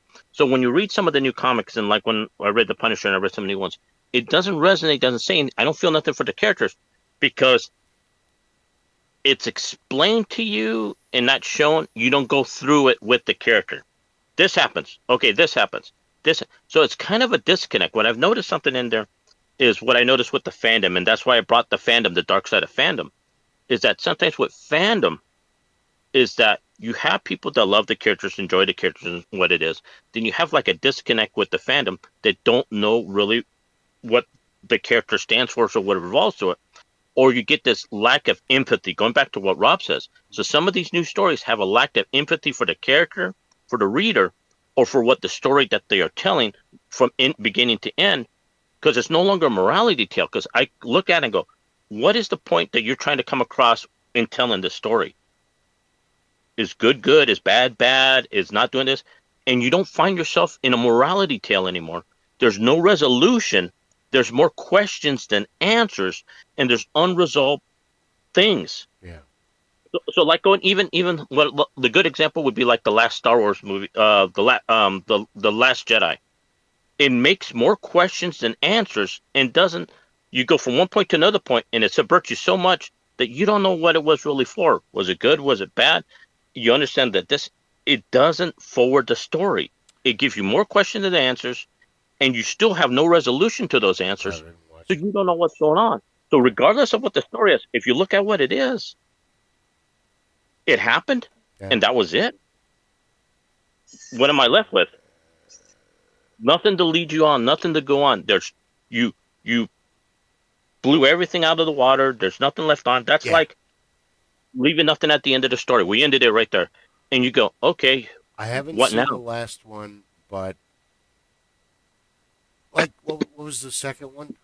First, The Last Jedi. Then it went to the The Force the Rise of Awakens, Skywalker. and then what? The next one is the Last Last Jedi. Jedi. Last Jedi. Then it went to the Rise of Skywalker. Okay, so I did see the Last Jedi. I lied. That's where Laura Dern crashes the one ship by making her Yeah. light speed jump like less than a parsec. And why did you just kill everybody? This doesn't make any sense. Just Well, trust. well, that's the What? thing. Yes, that's exactly Is what I'm Jim talking about. Jones in charge? What's going on? Well, that's the thing. That's not a heroic death. Even though it was set up like a horror death, it looked stupid to me. It doesn't answer the questions, because if you could have done that before, why hasn't anybody done that earlier in the story? And yet, is it really viable to do it? Because you can create hundreds of deaths. Isn't there another way? Isn't somebody could have written something better? You've never So there's no. played the role playing game Star Wars, because if you had, you would know that you would make a No. small jump, because then they have to figure out where you went, and then you make a really big jump, and then they're like, "Oh no, where did they go?" A bunch of little small jumps, so they fire at your what you were there, then you move. Yep. You could have written so much better, but that's what I'm talking about. It's kind of like there's It no did empathy in it. They right. have no imagination anymore. And so when you look at the modern day stories, they lack heroic uh morality tale. It's not there, because when you look at it and you go, well, what's the point of that? It's like in 300 when you get Frank Miller and the 300 are standing against Xerxes and stuff. You know what the tale is. You know they're going to die, Yeah. but you know what the morality And tale where were is. the 1,500 thespians that were there in history, but not in the anyway? So Right. I'm going to Don King this thing all the way back to collecting. This reminds me for my next fight. Uh, when you reach the end, when you have everything, when you live in a warehouse or live in a museum, what do they do next? They usually go on to something else. That's called hoarding. Yeah, that's what happens usually. When you grab the pinnacle of everything on it, that's the end of the game. If you got everything with it and there's nothing more to need, you go on to something else. Or what they do is they liquidate before that, so they can go into something else, and they build up another thing. And if you live in Phoenix and you need to liquidate, Toy Anxiety at 32nd Street and Thunderbird, not a sponsor. We're just big fans. They have everything. You're going to love it. Hot toys and all the rest, and good stuff and good collectibles. It's awesome. It's not a very big store, and it's right next to one of the most amazing Chinese restaurants ever that's been there since like It's great for 78. Transformer parts. Oh my God, yes. There's lots of Transformers. If you have like those big like grouping Transformers, and it's like, oh, I'm missing Devastator or whatever his name is to make Devastator. He's probably there. It's one. Yeah, it's a great thing. When you talk about the collector who finally amasses all of them, that was the end game. And now they have achieved a new level that they are the one. So again, we get to a level of you get to the level of the Elon Musk. I Oh, have to be able to say that I have everything. I am above all others at this point because I have everything from the first to the last. But within fandoms, there are very rarely ever any kind of collectible component that does not always have something new being added to it. So to be the one who has the complete becomes very, very difficult. You can have a complete portion. So comic books becomes a perfect example for that. Within the comic book genre, you can have a particular character that you are absolutely obsessed with. And you have, because that character has been killed off or is no longer being written, whatever the case may be, you can have every instance of that character showing up in theirs, in alternatives, in team ups, and Marvel whatever team up. else. You can have all of that, but that is not going to be the completion of that collection, because that same person, if they are of that level of collecting, they are most likely not only going to collect the books, they're going to want the figurines, they're going to want the action figures, they're going to want the pogs and the slappers and whatever else came out throughout the existence of that particular character stream. And they're going to be searching for it. So what ends up being the end game is to be the one that has it all. Now, very, very few collectors have the wherewithal to have every one of everything or two of everything or whatever they need in their mind to own that collection. So that becomes the never-ending tale. They have this forever action requirement. They have to find it. I am honestly, I am unaware in my limited knowledge. I am unaware of anyone that I'm aware of as far as collectors, famous collectors, not so famous collectors, who has actually amassed the complete collection of whatever it was that they were seeking to be able to say, I now have all of it. That's a part of why they are after that particular component, after they're tuned into that particular collecting stream, because it's out there. Something is, there's always another piece that I. One day I'll find such and such, and then I'll have. I'll have it all. I will find there's an upside down printed cover for this original first edition book that has this character referenced in it, and I'm still looking for it. And I've heard that there were only 10 made, and they destroyed the first 5, and there's 5 left, and I want one of those. Okay, that's wonderful. But so many other collectors know of those pieces that they would love to have, but they have the limited wherewithal. And so there will be those items that would fall into their collection stream, but they are woefully out of the grasp of the collector who's seeking them. Perfect example, when I was younger, I was collecting, I loved to collect all of the Macross ships. And you had all the different ships, and they were available. Well, when I first started collecting, they were only available through Bandai and from Japan. So it became very difficult to get my hands on bits and pieces. So I had a limited collection. There were always those ones that I wanted to have. I wanted to have the 100 scale of these. I wanted to have the original, the figurines in the different sizes. But as time went on, then those kits became they became manufactured in other areas.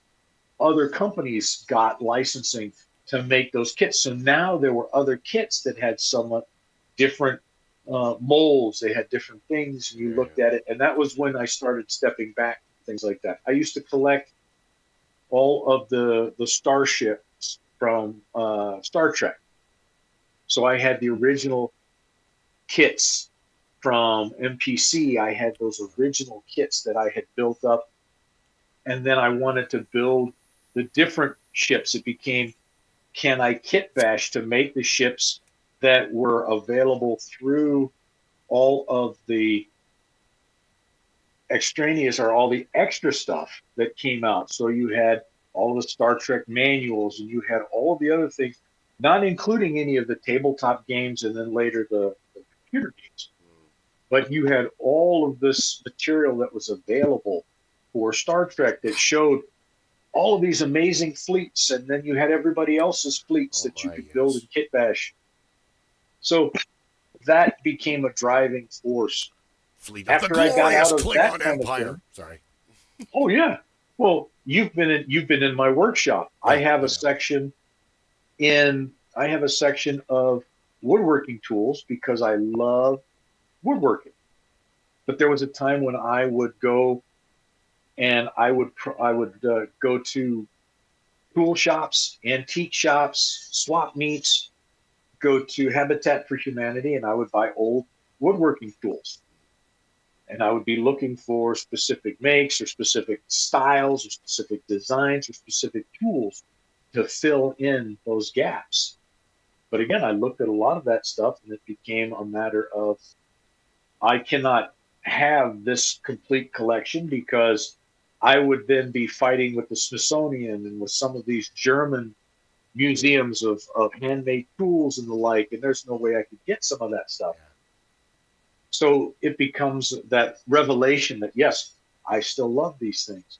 For me now, it has become a point where if I can take some of those pieces that I had collected because I wanted to have them but never used them and put them in the hands of someone who likewise would use them, I find more joy in that. Yeah. I find more joy in taking some of those bits and pieces and saying, you like to do this. Yes, here's a piece for you. Because that was something that brought me into collecting in the very beginning. Grandpa had all of those tools at the ranch. We had all the blacksmithing tools. We had all the tools for the old Fords and the old tractors and everything else. And so the collection was presented. Here are all these tools. I'm going to teach you how to use them. But you don't know that they have a collectible value outside of the fact that you should have a set of wrenches that go from 2 millimeters to 50 millimeters and that go from 1/32 or 1/52 of an inch, because I have all the way up to 3 inches, a 4-inch wrench, because you need these to do work on these things. Then it became a matter of, oh yeah. Did you guys watch the video that I posted, but I sent it to you in the chat of the update of the 84s? I'm underneath taking off one of the 9/16 bolts. And luckily, we had the impact gun, so it's way easier than. I mean, I love wrenches and ratchets and all that. Don't get me wrong, but it's just faster. It's just faster. Well, I'll get that out. It's totally clear, and 3 metal shims hit me in the face. I have wrenches in my toolbox that are 30/2 of an inch. Oh wow. How many people will ever need to use a wrench that is a 30/2 of an inch? Like us. I have them because they were classic. They were used on equipment that I had to work with at the ranch, or helping to work with my father or my grandfather or other things like that. People look at them now. What the hell is this? Oh, well, it's a wrench I haven't touched in 10 years, but this is what it is. Yeah. I have Whitworth wrenches. How many people know what the hell a Whitworth wrench is, let alone what you would use it? Don't know much about them. Go ahead. I've only heard about it. I've never seen one. Educate us. I have Master Geek. Because I used to work on British cars. Oh, like the Hillman Minx and what's a Triumph and Aston Martin, Austin Healey's, AC Bristol, even older ones than that. Oh yeah, 30s and 40s. A lot of the British cars used Whitworth. because it was a different thread pitch, and therefore it was a slightly different size on the nut head or the bolt head. So you had to have a Whitworth wrench to be able to work these. And it was very interesting. Because what we have is Imperial, as they would call it, and they don't use any of that. And a lot of that, brake lines and certain things in the cars, you need them in order to do it because they're so specific with it. Really? I've never seen one. I've heard about them with collectors, but I've never actually seen one because they're so coveted. Because actual restorers of old ones, and we go back to Duesenbergs, we go back into REO Speedwagons. Oh, wow. They're so exclusive, some of these tools. 120 years ago. And I know a lot about cars. I never seen one. I've heard about them, and I haven't even seen one in a magazine. But I know about those specific ones, and there's particular spanners and stuff. How to take valves out. They're only wrenches for certain specific things, and if you don't have it, you're not getting that job done. And it's and that goes back to the passing of the torch of fandom, because you inherit that fandom from before. The tools and stuff you gave out, you inherited it from your father or somebody, and or he knew somebody that, hey, so and so, our crazy neighbor gave us this. So wait. Speaking of collecting and odd cars and enthusiasts, have you talked to your dad about letting us do a show on the Avanti? He doesn't have to be in it. We won't bother him. He's not opposed to it, but let's say he's got other things to worry about right now, and I'll talk to you a bit afterward. That's fine. Okay. We can just come and put Marble Mystery Oil and automatic drain. I mean, it turns. No, right? it's not with that. It just there's other things to worry about, and he's preoccupied with something else. And I explain it later. No it worries. Had to do, you kind of subject. I was trying to be funny, and it totally backfired, ladies and gentlemen. Like and subscribe. It's not like he's not opposed to it. It's just that, Good. But going with that that's where you look at where I posed the question originally with fandom is that sometimes we fall upon it accidentally and stumble across it, and and other times it's thrusted upon us. We inherited it. Like my love for cars, my dad loved cars and stuff, and I inherited it, got into it. Other stuff my dad wasn't into. He wasn't into watches. I got into watches and stuff into it on myself just because the mechanical. It wasn't the love of watches. It was the love of mechanical. How did they build the things of it? And I wanted to learn that. And it brought me into the love of watches because I love mechanical things like cars. I look at cars, I see how they design. I see how the mechanical part of me goes, oh, okay, that looks cool. Okay, let me try to figure it out. And that's why I love cars and so forth. So same thing with computers. Why I started working on computers. How can I break this apart? How can I physically do it? How can I program it?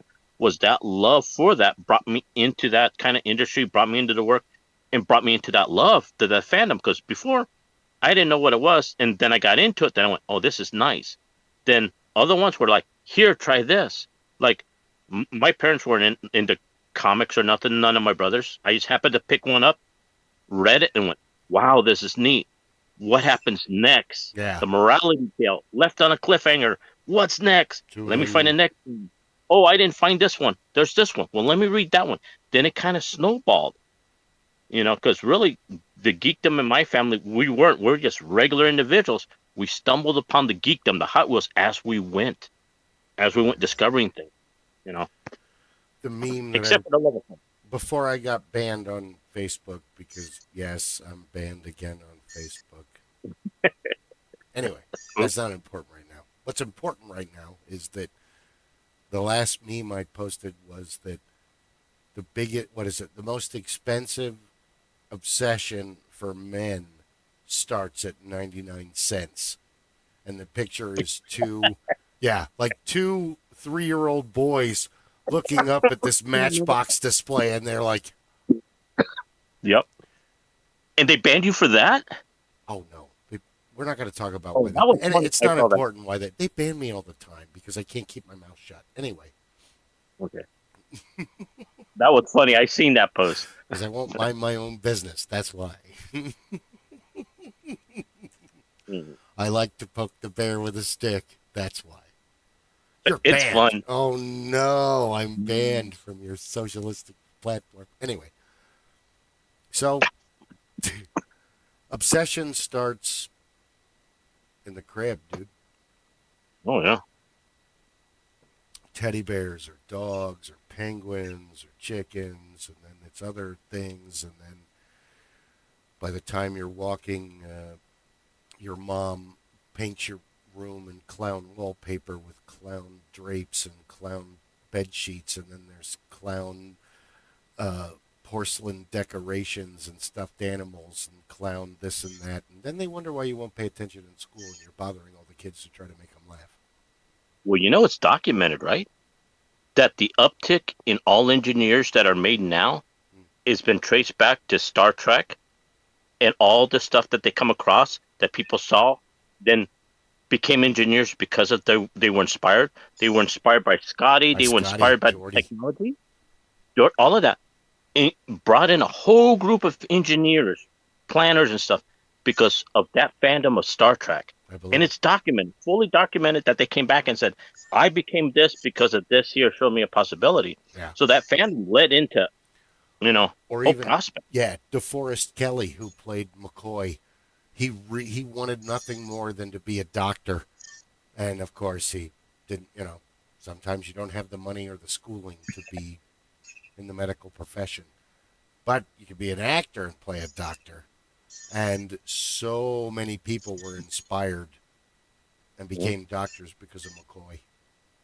Well, the funny thing is with Star Trek, McCoy has an honorary doctorate because of that, because he brought people into the medical industry. So did the guy who played the engineer. He's got an honorary engineering because of all the people he brought into it. Yep. So they just by playing them and just by that fandom created people that came into the industry, doctors, engineers, everything basically for it. And you wouldn't have thought of this is a show. Yeah. And it's just above a kid's show. But look at the impact that it had even years, decades from now. Honestly, Star Trek is one of, especially in its first and second iterations, it's one of the most important shows for our society because there were so many firsts. And it also mirrored what was going on in it now. Now, I haven't watched Discovery, and the reviews aren't good, nor the Lower Decks or anything like that. I really tried to watch Deep Space Nine, and okay, Cisco, great character. Odo, great character. Worf, you've totally got me. O'Brien, yes, I'm there to watch this. What was his name? Crap, it just went out of my head. The Ferengi. I know who you're talking about. He owns the casino. He's a great actor. Armin, what's his name? Is the actor? Quark. Is it Quark? Quartz? Quark. I think. Listen, nephew. Take a look at the humans. Rules of acquirement and things like that, because the Ferengi are like Klingon. When you first meet them, you just dismiss them as savages, but they actually have this incredibly complex society. So, the problem is that the doctor character, Bashir, the actor is amazing, but it's one of the most shit-written characters ever, because you can't be Forrest Gump 1 minute and then Dr. House or, Quincy MD the next. You can't. He's like this functional idiot savant for half the time, and then the other time he's like, oh, it's like, dude, you can't. I love him as an actor, hate him as a character, and there's other movies where that happens, where it's just like, whoever wrote this character was trying to do something and they failed miserably. So he made the show unwatchable for me. And the problem is that it's kind of like they try to sell his childlike take on Deep Space Nine in the beginning. So it's like, oh, I don't want to watch the show narrated by the most insufferable character that's on the cast. Where's Odo, damn it? Let's get back to Cisco and his son and that struggle. At least that's interesting. And then Voyager, I was working. I never saw it. I wanted to get into it.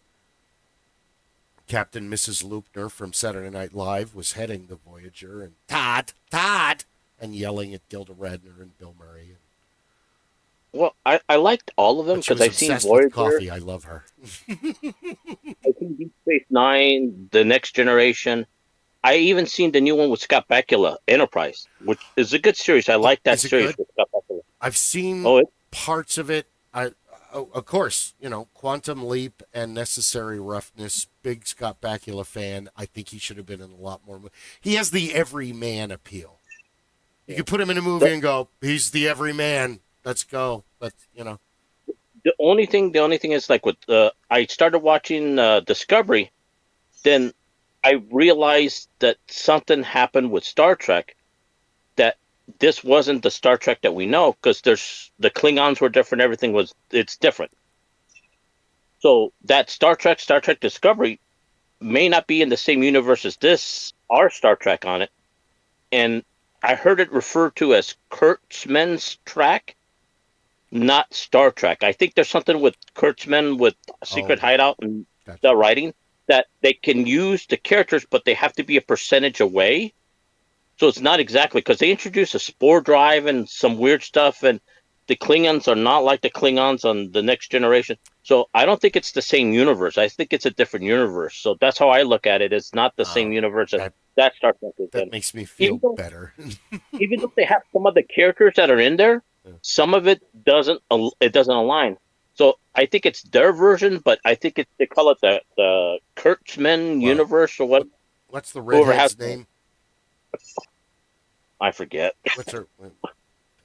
There's a redhead in there. So that's I'm going to watch the show eventually. The other thing is Jason Isaacs is in it, and I will watch anything. I think he's a really good actor. He's an awesome bad guy. He's a good guy. He's great as Lucius Malfoy. He's great in The Patriot. You just want to grab him and beat the crap out of him. And he was in a show that I really liked that only ran one season, and people really didn't discover it until long after it was, what was it called? Awake?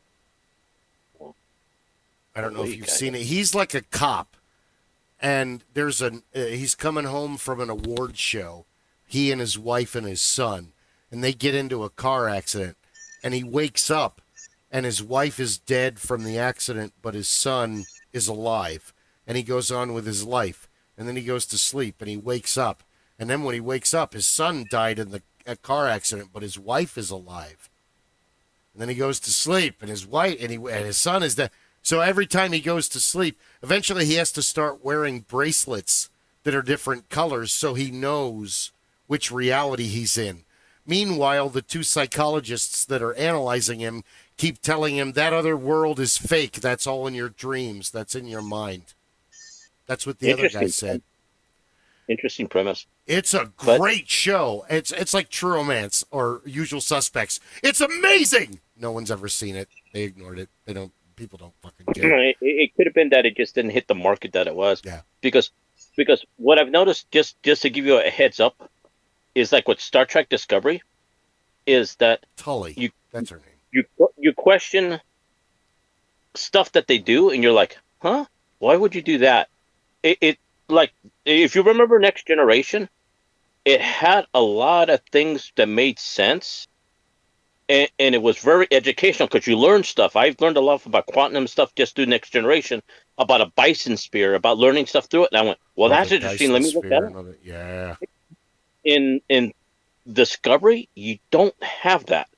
It's kind of fed to you, and you're like, they leave a lot of loophole things, and you're like, that wasn't resolved. Why would somebody do that? Or, okay, I can't wait. You said something, and you're waiting for a resolution. That's why I stopped watching it, because after a while, I was like, it confused me more than it was more questions than answers, and that's why I didn't like Discovery as much. I looked at it and went, okay, I got the story. I started watching it. Then when I got to the spore drive, I was like, oh man, this doesn't sound like Star Trek. It sounds like because I was like, if you had the spore drive before the Enterprise, wouldn't they continue with the spore drive? You know what I mean? Yeah. I looked at it.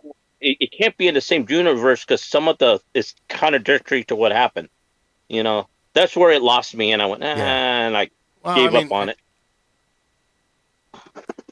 The problem with the newer movies and the newer iterations of Star Trek is they, first of all, and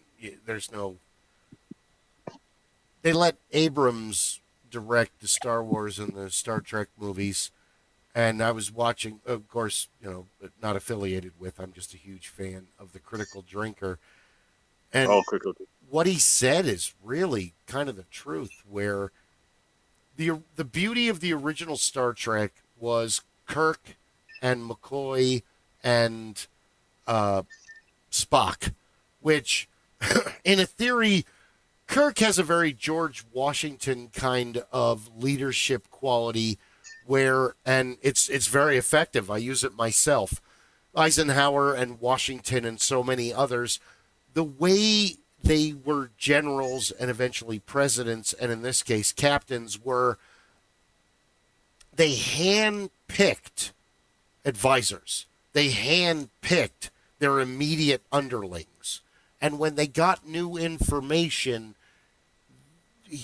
they would hear what each one of those hand-picked underlings would say about the situation. And they would kind of, not just take it with a grain of salt, but actually, you have a different point of view than I do. So therefore, you saw something that I did not. And therefore, by you telling me your opinion, I get the benefit of what you saw to put it to my own decision. And that's what Washington and Kirk in this place would do, was they would mull it over.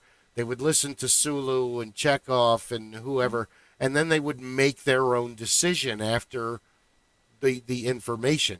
And the sad part is that now you have, back in the day, Spock was the cold, hard logic of the scenario and the situation. Captain, if we continue this trajectory, this will happen, blah, blah, blah, blah, so many lives.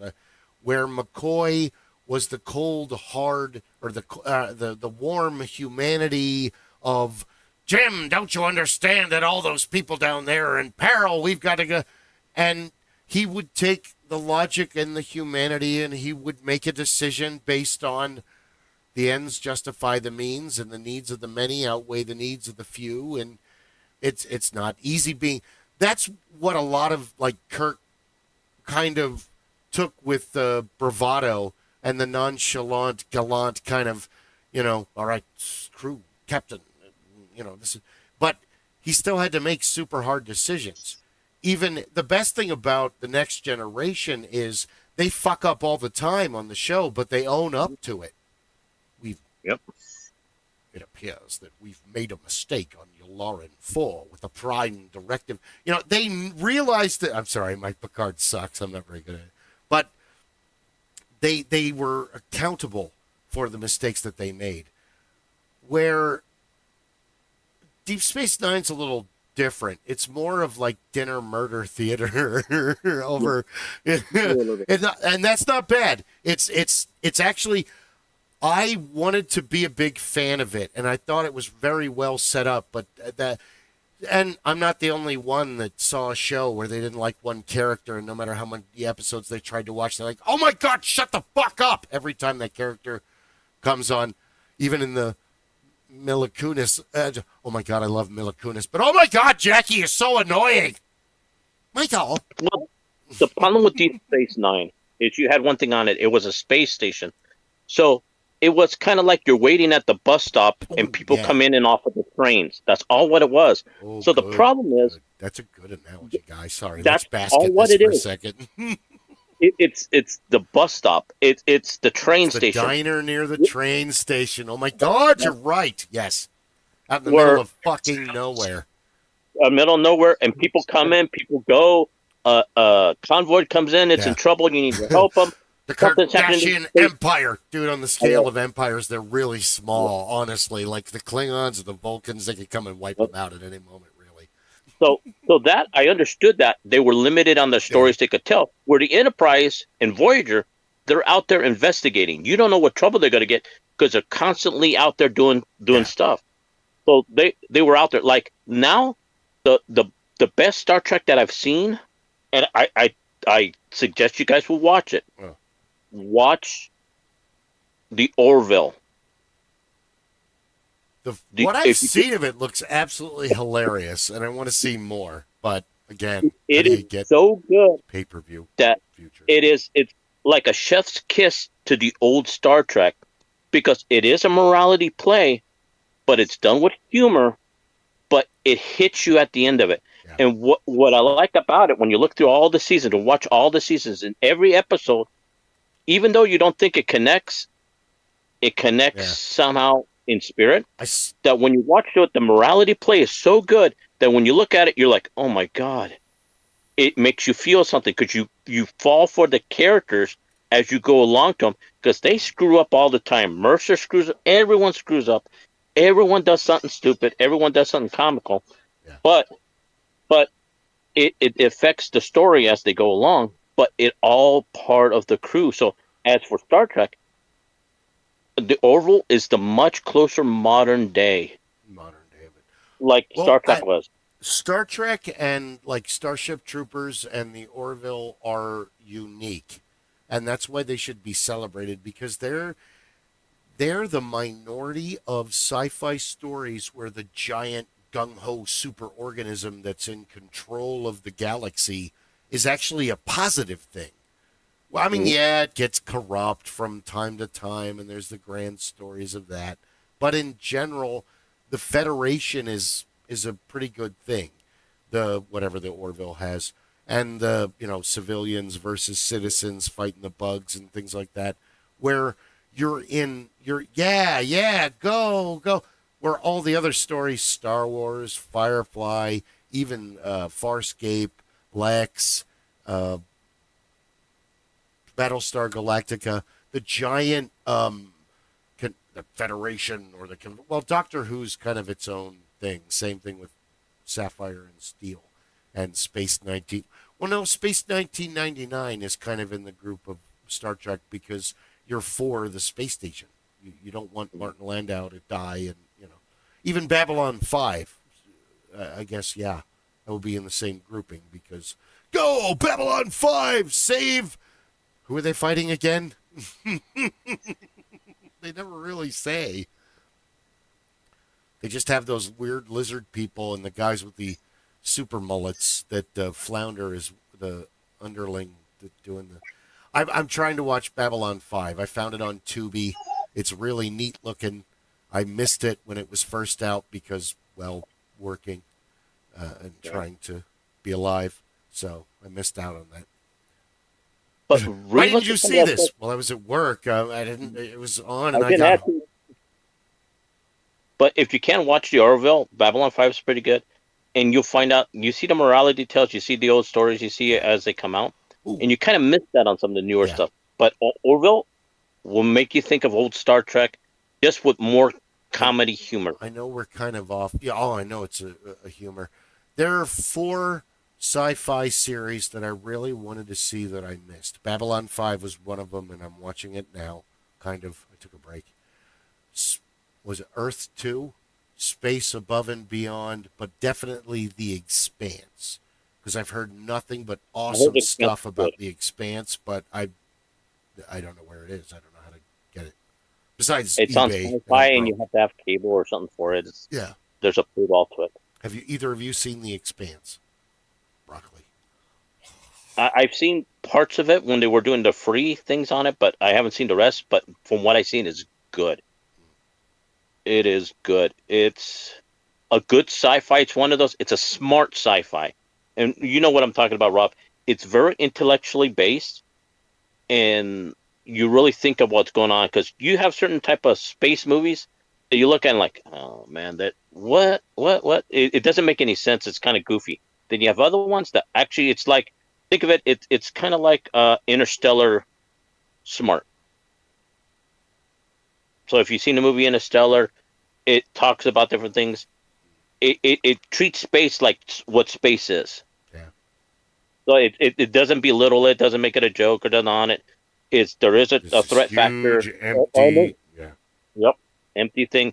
It gives it the reverence that it is. You understand what it is, the underlying tone of it. Yeah. The Expanse is really good. Yeah, I've never seen it, I want but to see. everybody has raved about it that has seen it. It's like Firefly. It's another show that it was awesome. How many people have seen it? Oh, like 5. Nobody saw it. Firefly was awesome, and Serenity, the movie, was great. Yes, and the Was a comic great books. conclusion to that series. But it was 20 years ago. I know. Yeah, it was a great show, and you can play the role playing game if you want to. I have the book anyway. If you really want to.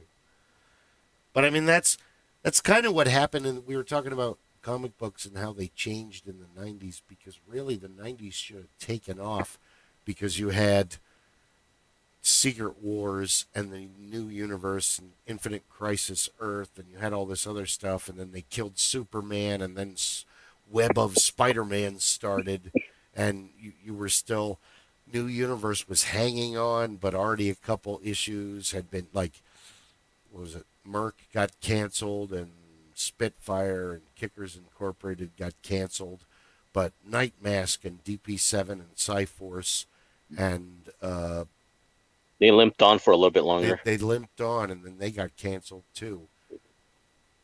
I was trying to stay a loyal comic book customer, and I had a box at All About Books and Comics, and I would come each month, but then I became adult. I had kids, and the money that was spent on comics wasn't spent on comics. It was spent on diapers and formula and shoes and clothes, and you still wanted.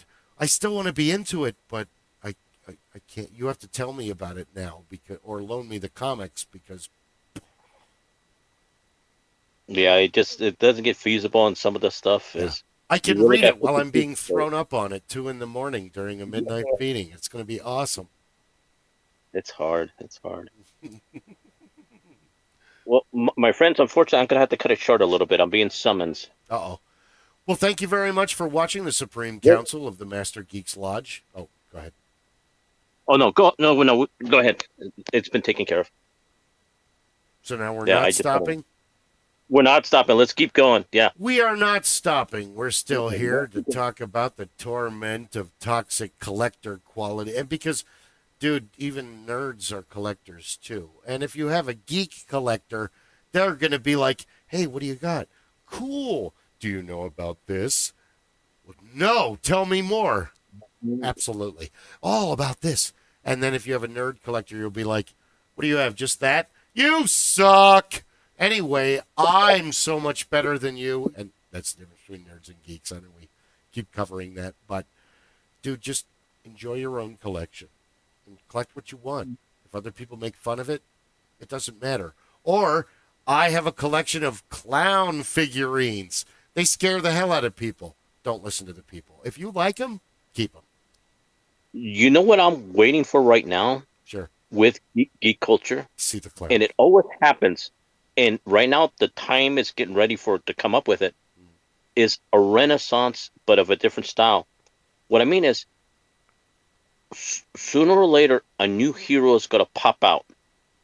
And everyone's going to clamor around him. And it's going to bring culture back into it. And it won't be the traditional ones. And it happened several times. Spawn in the 90s plus Deadpool created a hype that brought in other people to the comic industries that were new and up by themselves. I would agree. And they evolved the comic industries. So every so often, couple of decades, a character comes along that puts everybody on their nose. It's like when the Tick came out. Same thing happened to the Tick. Yeah. Everybody came with the Tick. Teenage Mutant Ninja Turtles. What are these? With the flaming carrot mystery men. With the flaming carrot. And what it does, it hits the zeitgeist. Look what happened with The Walking Dead. Comic book series. Teenage Mutant Ninja Turtles. Ninja Turtles, yeah. And Walking Dead came out with it the same time. And it became its own series. Walking Dead. No, you're onto something, because Walking Dead and 30 Days of Night, and there was another one about a mummy. The zombie thing came back like crazy. It kind of like reinvented the love of horror comics, because Marvel answered with Frankencastle and like 3 others, and so did so did DC. I think you had the night where Daredevil becomes an actual devil and Yeah. goes crazy. Shadowland. Yes, thank you. In Marvel Zombies. There's so many holes in that plot, but yes. Yeah, but regardless, but look at it this way: the zombie craze came back because of it. Okay. Zombies. We were just having this discussion at work 2 nights ago. Here's the thing of zombies. For me, they're if you played D&D since you were a pre-puber and like 8 or 9 years old, one zombie is laughable. 100 zombies are a situation, but they're not like scary. Where film, they're terrifying, but that's because they're horror and because action adventure horror. But superhero zombies, they wouldn't retain any of their super abilities. They would just be dead zombies. Humans. Yeah. Or they're a mutant, but they're not going to have their mutant abilities because they would have to be alive to have access to those abilities. And with that right there is what I was talking about. You always have a resurgence of something. Zombies came in, and now they're kind of going out. If you really look at it, not too many people are talking they're going about zombies. out, but I don't think they should because, dude, I'm still playing 7 Days to Die because zombies have replaced Nazis and guiltless killing in our society. Yeah, you can kill zombies. They are going, go ahead, sorry. But they are going out to a point, narratively, because they're not the main it thing. Like Aliens for a while was the main it thing. You have zombies now. You got to have another hero or something, subset of heroes or something that comes up. That's going to be. I was going to say that you have a new hero, or you're going to have a Frank Miller situation where an old hero is revitalized and made new and awesome. Which spin the wheel, dude. There are so many that are worthy, but Kevin Smith's already done that with Green Arrow, and you've already had Deadpool and Spider-Man revitalized. Because then that gets into who the fuck is Spider-Man now? Is it Peter Parker? Well, is it Miles Morales or whatever the hell his name is?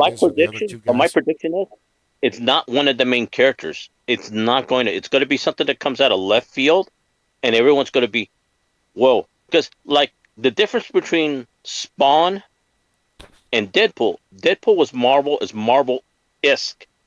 Spawn was something totally different that came out from the left field. I agree with you. No, because let's go back in time. If you told us junior year of high school that Luke Cage was going to be a show on cable in the future, we wouldn't believe you. No, we wouldn't believe you. Or Iron Man. Or she didn't even exist yet. You know, Jessica Jones or Punisher or Daredevil. Daredevil was the only one you'd be like, well, yeah, I could kind of see that if they did it right. Well, Punisher's the only one we would believe because they did the movie with Ralph Lundgren in 1989. Yes. Because they did the movie. That would have been the only one I would have said, okay, maybe them. Daredevil was a long shot because they didn't do nothing with Daredevil. The only thing they did with Daredevil was with the Hulk and the TV series. They had Matt Murdock there. But that was the only two. Everything else, no. Captain America possibility, they did the TV show and the movies in the 90s. And there was the rumor of the Fantastic Four movie, and then they made it, and then they never released it. Yeah. So what happened was with Spawn, nobody saw that one coming. And Deadpool, he's a joke of Slade Wilson in the DC, but parody of him, but a comical parody. So you could kind of see that happening. But Spawn took everything to the height that they made his movies. They were a Spawn craze like crazy. Action figures, they had his show on HBO. So he hit hard in the 90s when he came out because he was mad popular. I have a theory behind that. I have a theory that you had kids like, well, I mean, I went to the Strikeforce Moratorium signing and I asked the guy, the writer that was there, that was one of the head writers for it, and I'm like, you think they're ever going to bring back Ghost Rider? And he's like, no chance. And it's like, dude, you quit Son of Satan, you quit Ghost Rider, and the fans wanted him. And Ghost Rider is a fucking Omega level player. Mm-hmm. He's not weak. He could go toe to toe with the Hulk, Silver Surfer, Wonder Man, the Gladiator, all of your top level. I mean, you know, he would give everybody a run for their money, and especially if it's a bad guy. I mean, he's not going to use his penitent stare on the good guys because, well, they're good guys. There's no reason for that. It'll work, but that's a cheat. That's not a, it's not a. He may be the spirit of vengeance, but he's still a human under there, and he's not going to play dirty unless the opponent is playing dirty. That's why he grabs the bad guys and does the penitent stare, and dude, the fight's over. The dude is crying in his own history. But I think that Spawn hit a window where the fans wanted Ghost Rider and Son of Satan back, and they weren't going to get it. But, oh, look, Image Comics. Hey, this looks neat. Hey, he has a deal with the devil, and he got fucked over. Hey, this is neat. Because the Preacher is along the same, line. Well, I think you got it, but I think the order is different. Because a Spawn came out, and everybody loved the character and loved what it was. Then Marvel went, we shouldn't have got rid of Ghost Rider. Up. So 1992, what happened? They brought him back. Suddenly, it's not Johnny Blaze anymore. It's the motorcycle, and you touch the gas cap, and you're the new Ghost Rider. But remember at that time, the Midnight Suns, also Hellbringer or whatever, that other character that they created, they started creating darker characters. Yeah. The Rise of Sun, Blade came back. So what happened? Spawn issued in that dark genre. Yeah. Supernatural genre. The Blade movie came out, and the first and best Crow movie came out, and that just like cemented that shit. And dude, they belong to my. Well, Cookie's no longer with us, but I have his comic book collection. He gave it to me before he passed away. And I'm like, "Are you sure, dude? This is your comic. This is like 200 episodes of Ghost Rider. Are you sure you want to give this to me? You might want to sell it. No, I want you to have it. Okay."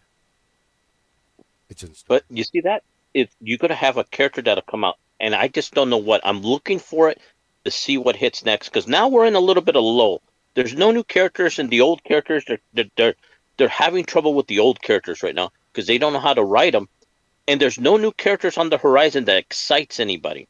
So somewhere, someone is going to fill that void, and a new character is going to come out, and it's going to hit everybody in their short curlies, and they're going to be, wow, where's this one? And it's going to take everything by surprise. It always happens. It happens before, and now we're in the low. It's going to happen again. It just might, within the next 5 years, I say.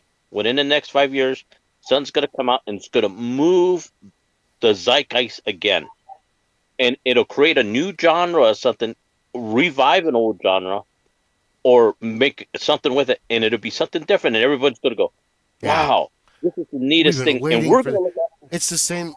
You're basically describing Invincible, which we made fun of it when it first came out, and now it's its own. Yeah, dude, it's going its own thing. Correct.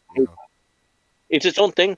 But I thought it could have been Invincible, but Invincible hit a plateau, and it deals with the superhero genre, so it got kind of diluted. It got kind of lost in the mix.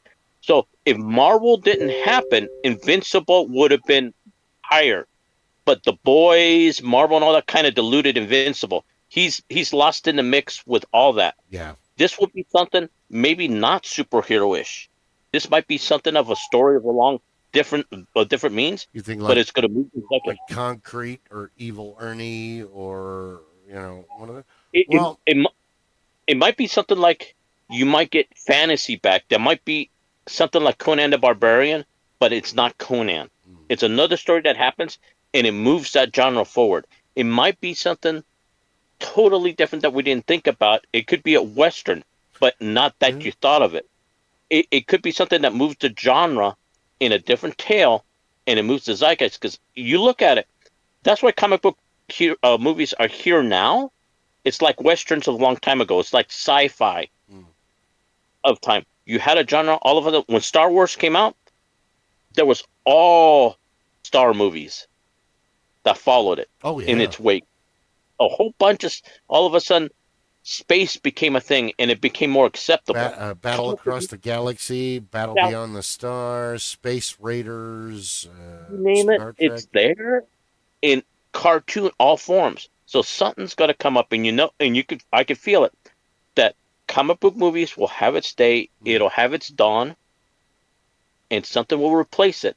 And the only thing I thought that was getting close to it, but they ended it too soon, was John Wick. Because I was thinking, oh, this has a good potential of becoming more. Yeah. Whether it does because they killed off John Wick, but if they introduce other characters, they could keep that universe alive, so to speak. But it kind of staggered right now. So I don't know if it's got longevity. But it'll be something like that where we look at it and go, wow, this is a twist on a genre. We didn't think about this is a good idea. Like I was having a chat with my dad, and I say, John Wick to us now is what James Bond was to people before. Well, yeah, John Wick has replaced Bond in their eyes. If you're looking for a badass that fights criminals and it's like an undercover agent, you're not even thinking Bourne. You're thinking John Wick. Yeah, Bourne is lost in the mix now. Where before, Bond. If you think of a super agent, who's the first thing you come into it? Bond. You're not thinking of the Saint. You're not thinking of anything else. Bond is the number one super agent out there. Who you think of the number one assassin? Gotta say John Wick. John Wick. No, that's very accurate. It's totally true. So I kid you not, out there somewhere, something's got to hit. He has a collection of weapons. There's a collection of weapons, and look how he uses it. And he fights with his guns and his pencil. Well, look at that, just right there, with the pencil and the guns. They call it gun fu. Then the other movies are mimicking that. Yeah. You never heard of gun fu before? Well, yeah, from Equilibrium, Yeah, Christian Bale. but it made it mainstay with it. It did. And that's the thing with fandom. The good thing and the bad thing is it has its highs and its lows. Yeah. Its dark side and its bad side.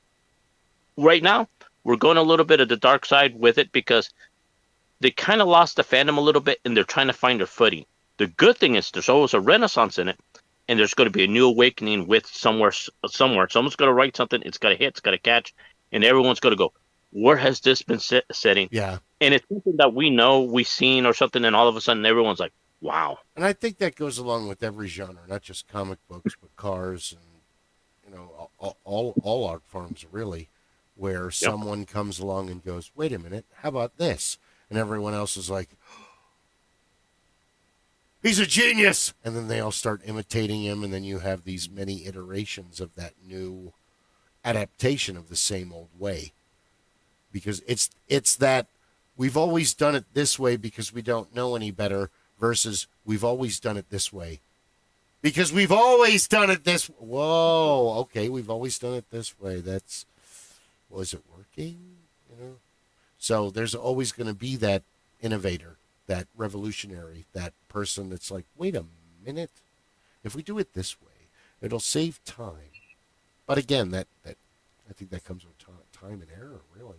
And trial and error. Yeah, it does come, but it always comes around. Usually, when you get the worst of times, and something comes up with the best. So, the low right now, the creativity and the writing, the pendulum always swings back, and so it'll go to neutral, but it always swings back and forth. So you could have somebody come up with some creative activity that might put back that hero's journey. But how he puts it back, or how they put it back, or whoever does it, puts it back in such a way to present it in a new way that we go, oh. Because that's why I think what's the heart of the fandom right now, I think it's not there. I think everybody's going through the motions of being a fandom. They're going through the hype of being a fandom. But they got lost in the translation. It's like Harry Potter. You have Harry Potter fans, then you have Harry Potter casual fans. The true Harry Potter fans know the books, read the books, they lived it and loved it. They love it, and they're always going to be Harry Potter fans. The casual fans can be there or not. Yeah, and that's there's those driven fans and casual fans are in everything. Star Wars, Star Trek, everything. Yeah, and it's those fans that keep the fandom alive and keep it going. Because the casual fans will come and go. They'll leave. They'll come up. Once it gets boring, those are gone. The casual fans are gone like the wind. The actual fans will keep it going. Look at with Star Wars. it was so many years between movies. It was the actual fans that kept it going because they read all the comic books, they read the books, they read the series, they kept it going, and they didn't have no movies to go on. Same thing with the Star Trek fans. There's always a They lull. had the Ventures of Endor, the Ewok trilogy. Correct. But it was only little things that did it. It was only little bits and pieces. So it wasn't like you had a movie every couple years. No, you're right on that. And that's what kept it going. They kept the fires burning on it. And right now there seems a lull because there's not any traditional people that were there from the beginning that passed on the torch that went to it. So you see people that are fans now, but they're fans of the modern stuff because they don't know what the older stuff is. So again, you don't feel the morality tales in it. You don't feel the connection quite into it. And I think that's going to come back. And I think that's going to be a revelation to a lot of them that people are going to go, wow. And I just don't know how it is. But when it does happen, you'll see it. Rob will see it. Everyone will see it. And everybody will be like, and it'll be a hero maybe that we don't recognize or never heard of or something, some play. And it'll bring it back into the zeitgeist. And people will be like, oh, I love this story. I love it. Can't Why? believe I never knew it. You believe I never knew it. And it would have always been there, but it get pushed to the front, and all of a sudden you realize it. I think Flash Gordon is going to be big because Ming is the perfect fascist totalitarian villain that everybody wants to hate, along with so many others that are roaming the world. And everybody can identify that. One more time. Plumbers. It'll be middle-aged, irradiated iguana plumbers. That's way better than Flash Gordon. Yeah. Well, the one I thought that was starting it, and was bringing it back, but it kind of flundered because there's two versions of it, was Godzilla. With the movies and stuff, because Godzilla -1 is a real terrifying, really good movie, and I equate it up to Jaws. Really? Yeah, Andy, my buddy in New York, has been raving about it. -1, you see it through the human aspect of it, and not like a kaiju battle. So you're always like, oh man, am I going to get? What the hell? It's kind of terrifying. Goddamn so I monsters everywhere. It's monsters. Where like if you get Pacific D&D. Yeah, like King of all monsters, where you have Godzilla. It's a monster battle fest, which is cool, which is Godzilla. Yeah.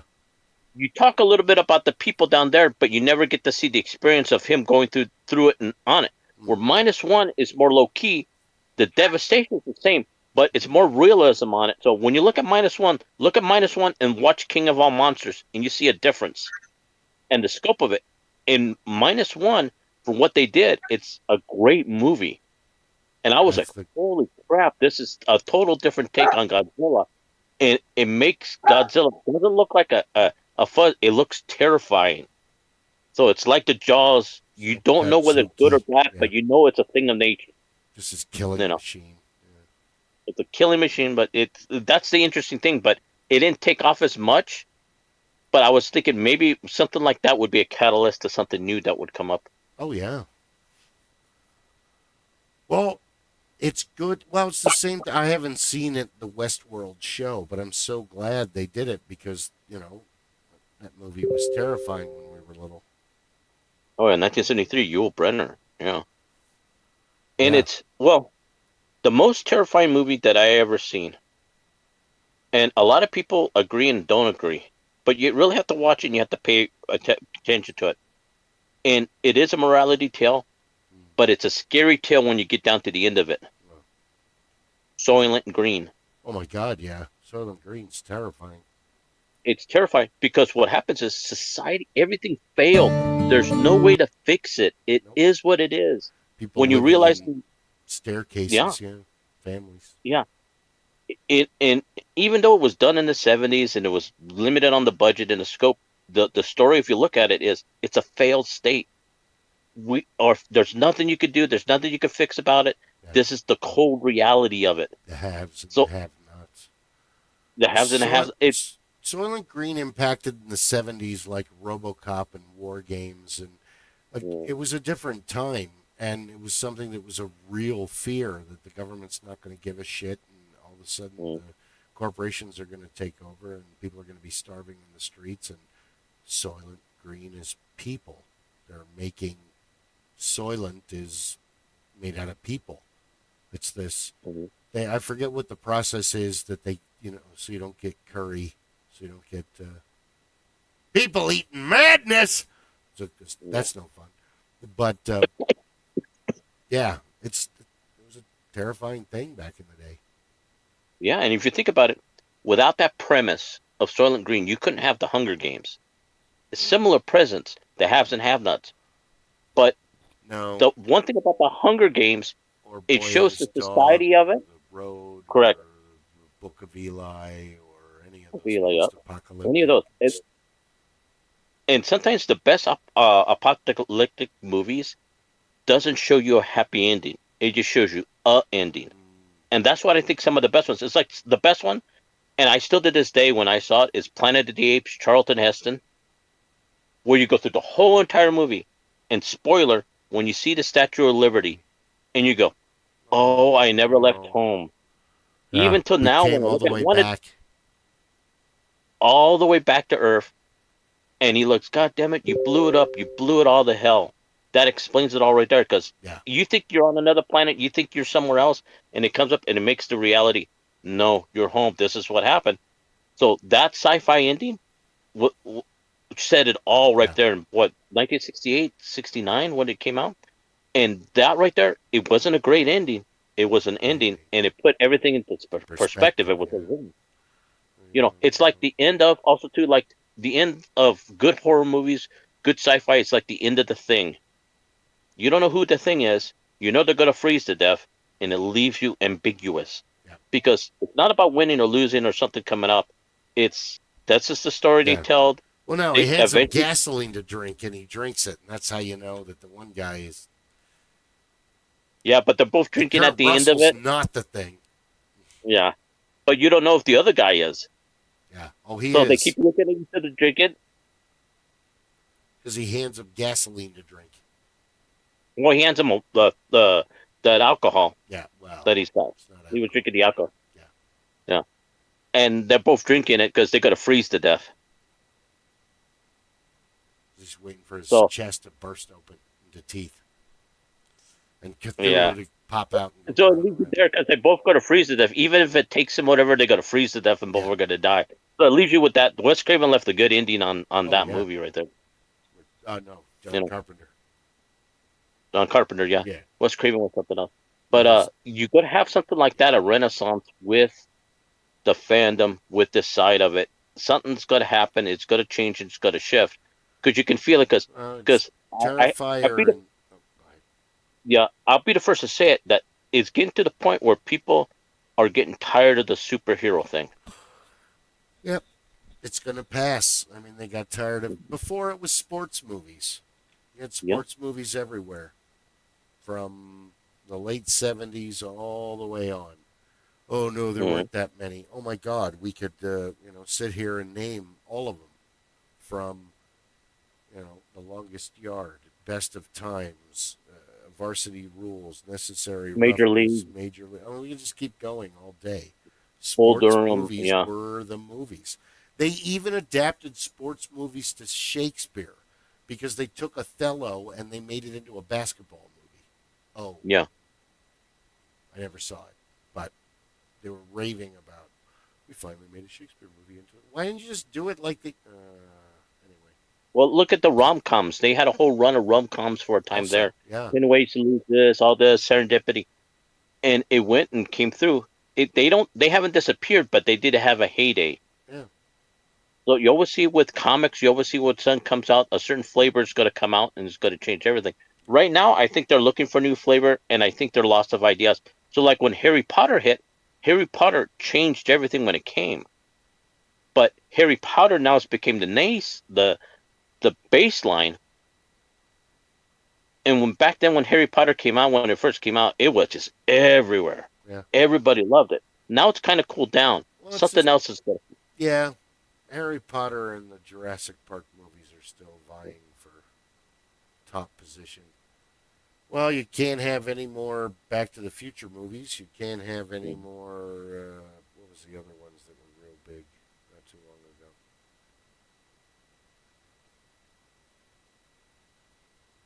I don't know. Well, They just don't make it. they're trying to bring back old IP, and it's kind of hit or miss because a couple years ago they did Prey. They're trying to bring the Predator back. Now they did Alien Romulans, getting back to the core of the Alien series. More dirty, stuff on it, and it came out. But it's coming out, but it's people seen it, done it. They know what to expect. So it's Yeah, like you can't bring another Jason Voorhees movie out, another Halloween, because everybody knows how it's going to end. A Freddy Krueger. yeah, So a new something has to come out that sparks everybody's interest. Whether it be they started doing that with the Insidious, with the Nun series, those horror movies yeah. have a following, and they started doing They're it. doing But that now with Terrifier and the Barbarian, and correct, they want to do Final Destination again. And the problem is that Hollywood thinks they know what the audience wants, but the audience really has. If you're going to bring a show back that has a following or a movie or whatever, and it doesn't have a rich comic book or written book history, dude, go nuts. But the same thing with the comic books. Dude, you're trying to cram 60 years of story into 2 hours. What the fuck are you doing? Here, let me help you. You know, I think a great attempt at a modernization of a classic film, and it doesn't have a. It has some pulp novel behind it. Would be the Thin Man. oh, If excellent you took choice. the Thin Man and you modernized the character, that's a good point.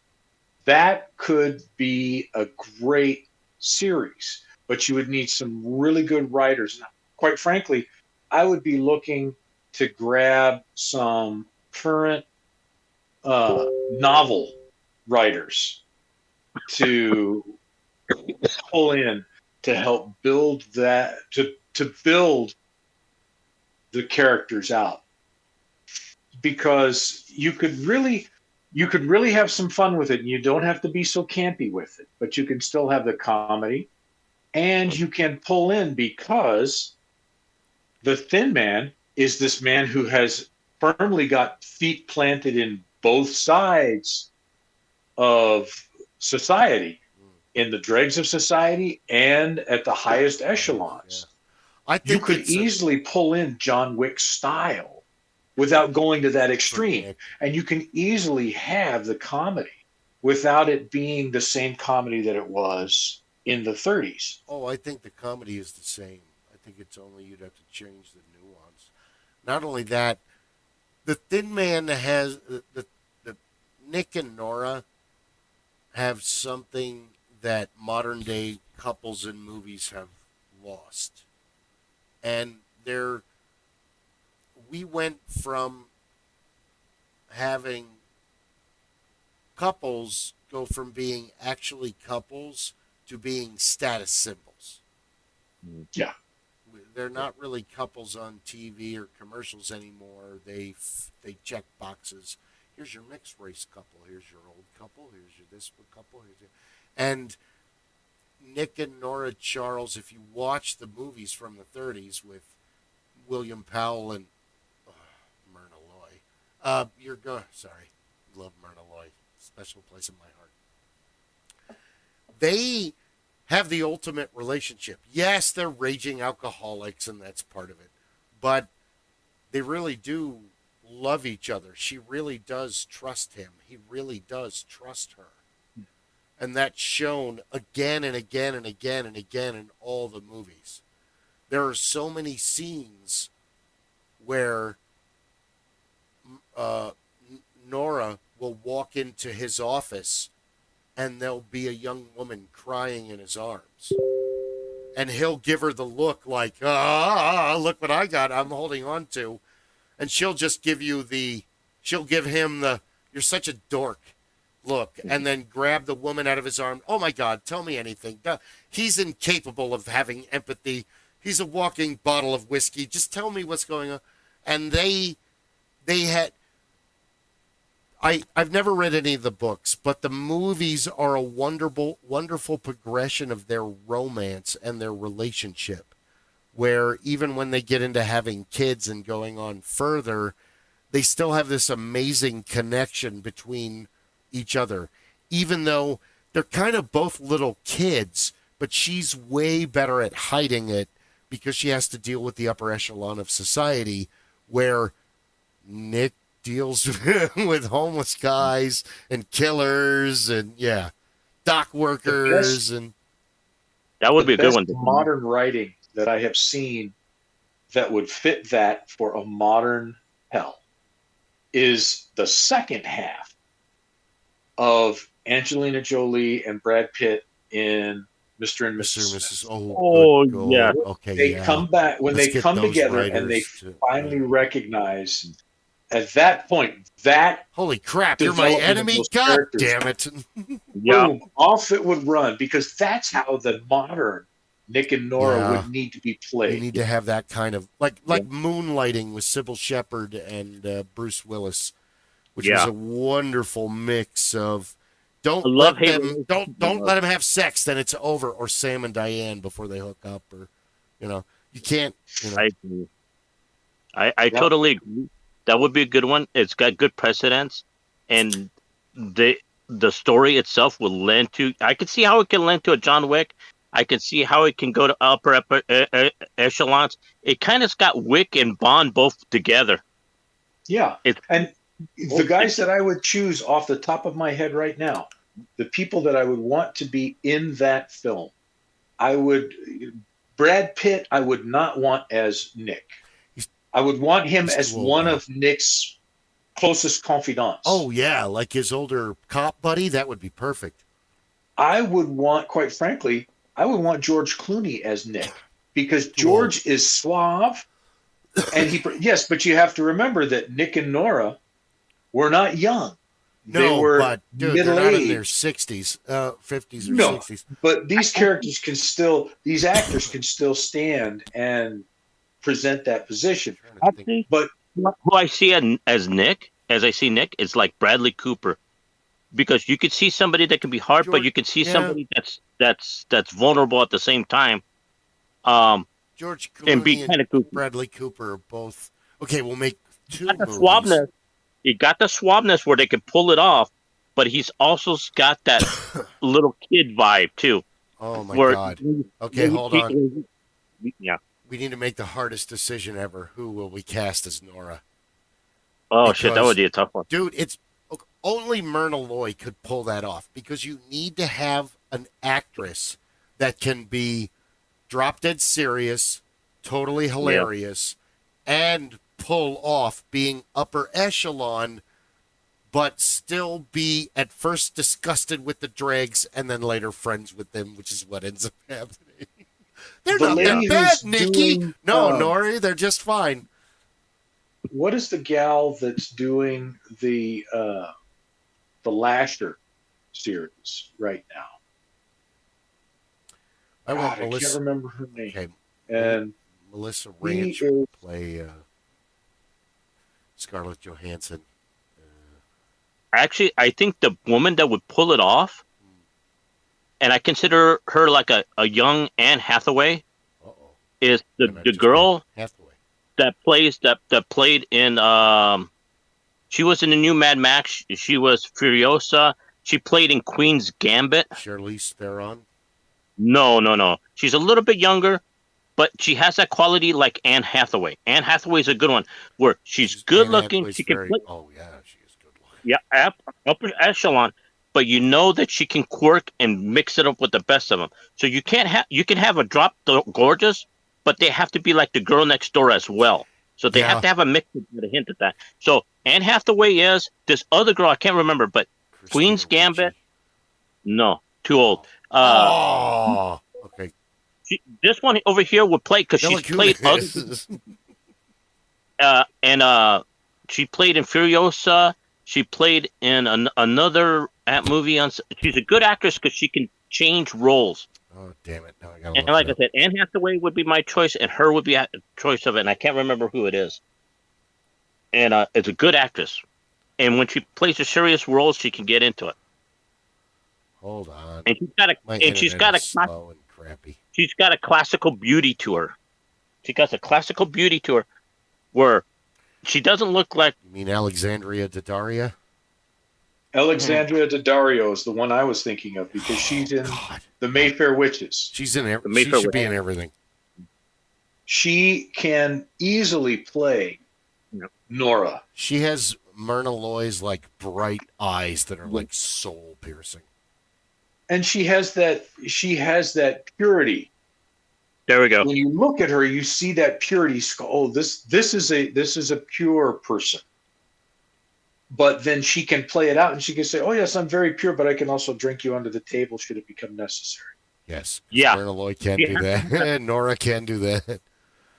She has her.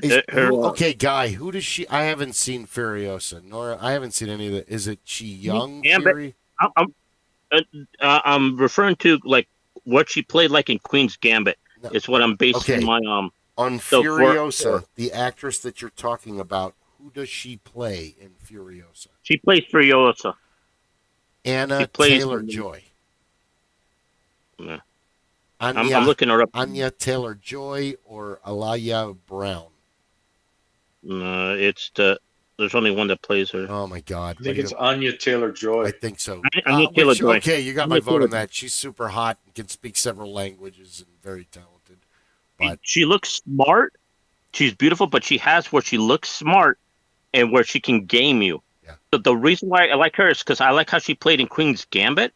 She had that sex appeal that she wasn't haughty, but she can mix it up with the best of it. Okay. So you have to have a foil for Bradley Cooper who was there that can work off each other and give that. They have to be like buddies too. They have to be friends. Nick and Nora have a friend marriage. They're not correct. They're not in competition like a lot of couples are.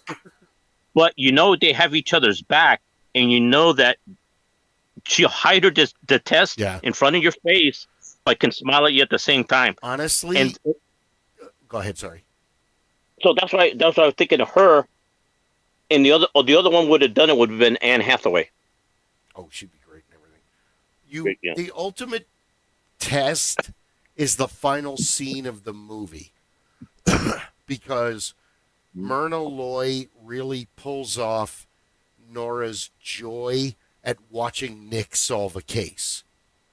This is the one part where she has absolutely no control, influence, or everything, and she's merely a spectator because she wasn't involved with the murder. She didn't come in till the end, but she's been watching him put it together, and he hasn't told her the entire movie and or book who did the killing. So she's like a little kid at Christmas by the end of the movie because she's watching her husband, her brand new husband, and her mother is they don't like Nick. He's a scumbag. I agree with you on what you were saying earlier, Rob, where the genre needs to be reinvented and not so much reinvented, but revitalized. And dude, I'm ready to put money down on the private investigator genre because we don't have a Columbo. We don't have Rockford Files, or what are some of the other greats that we used to watch? Even the ones that get beat up all the time that are sleazy scumbag private eyes. Those shows were entertaining. Bringing back Sam Spade. You could bring back Sam Spade because it was done 3 times. And he was modernized. He was brought into that current time frame. Stacy Keach was the last one to do the position.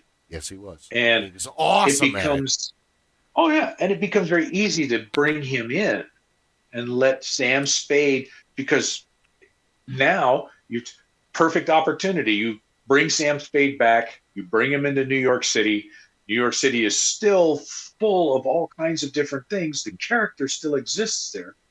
You still play Harlem Nocturne as his background music as he moves from place to place, as he's going from seedy underworld into a more upscale area. Yeah. But you give Sam a little bit more polish in this day and age. Dude, you're onto something because the new Spider-Man movie they're all talking about is the The New 1930s War. Spider-Man. Yeah, the Yeah. Spider-Man New War, and for some reason they've cast Nicolas Cage in it. But okay, but he's too fucking old to play Spider-Man. Have him be like a scientist. Why can't he play a scientist? What's going on? The only reason because he voiced him in the cartoon, I and think he they're would trying to do a keep that good job continuity. doing a voice, but dude, that doesn't. But but you see what I mean is you have potential for their like mine. The one movie I want to see him do, but they'll never do it correctly and they'll never do it justice. And it's a great movie. I loved it. Very few people have seen it. Is there's two movies I want to see him do. I want to see the Seven Faces of Dr. Lowe. Oh my God, yes, Tony I Randall, want Tony Randall. I want to see it done. Doctor Lou. You use the CGI sparingly just with the people, Oh my and God, instead yeah. of the seven faces, you name it the many faces of Dr. Lowe. Morality tale, helping people along the way. Think of it as like kung fu, but he's always changing his position and who he is There is to kung further fu. the When the plot. two bad guys beat up the Indian dude, Dr. Lau Correct, comes but and you know what I beats the mean is shit out of him. he's always traveling. He's always leaving it open, so you can continue Yeah, to that would see be a good series. It like was a a John Wick. fun. I love And that movie. So and stupid. and with that right Great. there, you have the premise that you can add supernatural things to it, but it's really about the people. Okay, All but he adds is the little feature of him changing and going on, and you don't yeah, know what he really is until he leaves you with the message and goes on to the next let town. me hear your other modern rendition. Go. Okay, the other one that would affect it right now and put a whole spin on the comic book one Yeah. is I would do a redone of Hero at Large with John With Ritter. John Ritter, yeah, that was a good movie. It was a A good sleeper. movie, Nobody heard about it. correct? Nobody heard about it, but I would put it on its nose because kind of like what Kick-Ass did. I would have it happen at a Comic Con. I will film it at a Comic Con. It would be somebody dressed up as a non-known superhero Yeah, just that some gets put nobody. into that position, and it'd be like everybody's avatar, what they wish what would happen, Yep. and do Hero at Large. But what happens at a Comic Con? Put it right there, and have that whole story taking place at That the would week be of good. Comic Con, and he gets hurt. Just the story beats is exactly the same. Yeah. He has to hide out. He did this. He saved out. People are talking about him. There are people looking for him. The whole thing happens where he rescued the same beats, but it happens before and during the Comic Con and a little bit after. Yeah. And it's a week, a month, or in the life of what happens to so and so. It's a one and done type of thing. Yeah. But you bring back Hero at Large with John Ritter and Yeah. do that, and everybody be No, like, no, that's good. I have a list of movies that are on these are fucking horrible and someone needs to rewrite them. Because the problem with Hollywood is they want to redo movies that they made a lot of money on. Dude, you're yeah, stupid. Take the movie that bombed and remake it. Make it better. and fix Make it. it good. Yeah, Get some good make it. writers, get some good actors, get a decent director, get the same stoned grips and best boys and all that. Anyway, but and I only know of it because of Mystery Science Theater 3000. But I really always wanted to remake The Magic Sword, and I think that it's a Bird-Eye Gordon film with not well, okay, Anne Margaret's in it, and Anne Margaret, but Gary Lockwood and Basil Rathbone and Estelle Winwood, and it's just absolutely horrible. But if you made it today with CGI and good acting, and because the story, it's a fantasy movie, so the story is very linear. You're not going to get, you know, this really Well, progressive story out of dragons and castles and stolen princesses and wizards and dude, it's just go through the but it's so terribly made that if they remade it well, I think it would be like, wow, that was awesome instead of all the way through it. But then again, it was made in the early '60s, so there you well, go. that's perfect because what happens is you don't have to behold to the characters in the movie that it was. Yeah, You just behold to the actual story. yeah. So that was done bad. You can't make it any worse. Oh, we could, but let's not. I would love to see a TV series, a Netflix series, or an Amazon series of the Iliad and the Odyssey. Ooh. Because I don't think you could do it, even if you did even if you tried to do a Lord of the Rings, all of that. I don't Oh, think you could oh my do God! I'm those sorry, two. Stella. I don't think you could do them Sorry, justice. Stella. I think No, you I would don't be think better off doing it as 1 hour episodes for 1 year. So you get 12 1 hour episodes of the Iliad and the Odyssey. You get the opportunity to really tell the tale and to show all of this wonderment. And I think that would pick up because you still have a lot of people that are excited about, all of the Lord of the Rings, all of that fantasy all the Game of Thrones. Hold on one second. I'll be right back. I have to distribute treats now that I attacked my cat by accident. I think that would pick up and run really well. And it lends itself because now you've got this classical theater that so many people are aware of without being aware that they know about it. And bring those tales and let them go. I mean, we saw what happened with the past. We did. Okay, treats make everything better. I'm back now. Sorry. Yeah. Well, it'll be like Clash of the Titans. You bring something like that back, I totally get it. It would just bring everybody. Whoa. That one would be good. The Iliad would be a really good one because I mean, if you want death, murder, deceit, oh my God, you got everything there, and you do it in a long format. Yeah, the Iliad and the Odyssey together would make one hell of a nice. Yeah, it's a 1 year project because you run 1 hour episodes, you run 12 1 hour episodes for a one season, and now you have got this incredible tale. And Troy was this big, expansive tale. Everybody loved it. People went wild. Yeah.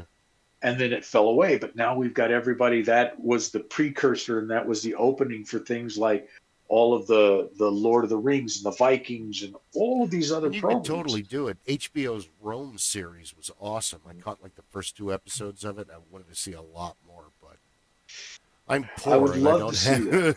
I'm broke, not poor.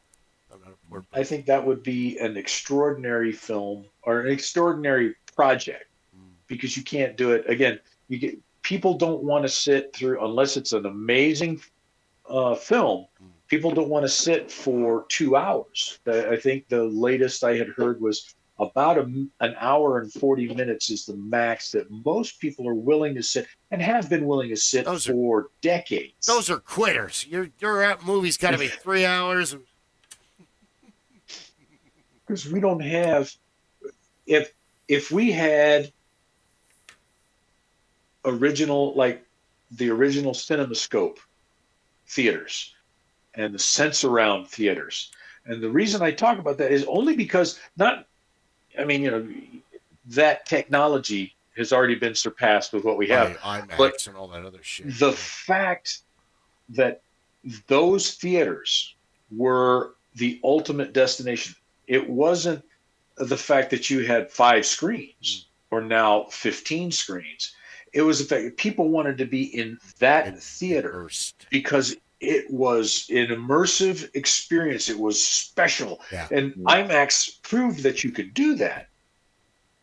But you've got to do it well. You've got to do it appropriately. I was not as impressed with the IMAX theater as I was with the original Cine Capri when they would still bring back the 70 millimeters and they would run that because it was an event.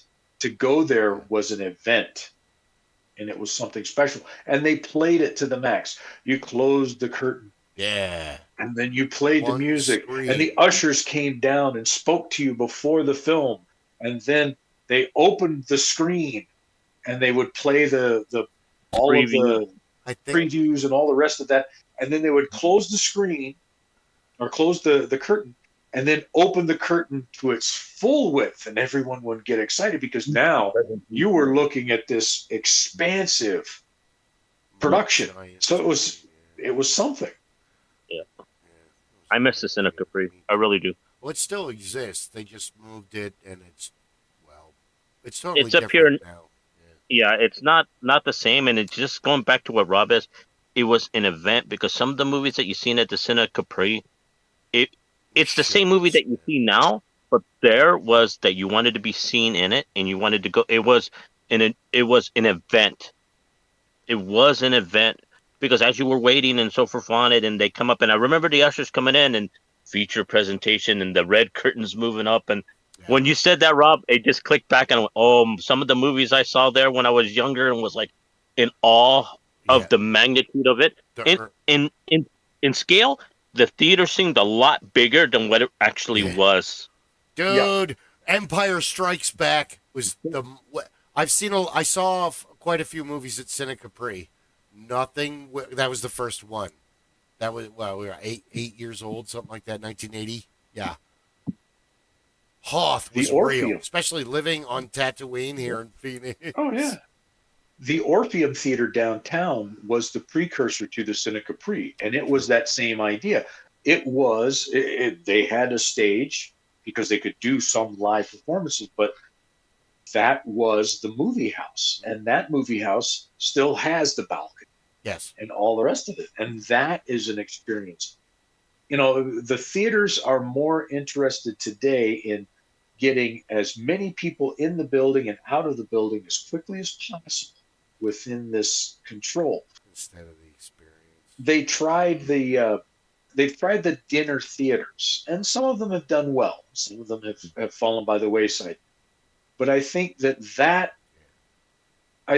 if you were to do a proper theater, if money no object, if the opportunity presented itself, a Cine Capri type theater with a nice restaurant and bistro in there, all as one complex. The intent being, you're coming for the 7:30 film. Would you like to have dinner before? Come at 6:00, have dinner, and then you have a nice meal. Then you go into the theater for your presentation. And when you're in the theater for the presentation, somebody else is having their meal before they go to the theater for their presentation. And then it becomes a way to cycle people through, and they can have a really good time. And now you've got the opportunity to feed them, liquor them up, but you're not doing it inside the theater itself. Yeah. Because that promotes too much opportunity for the problem children to cause trouble. Chicanery. Yeah. So if you make it that kind of an event, now you've got a better circumstance. And then you sell it as, hey, you know what? You're welcome to come in your t-shirt and your blue jeans.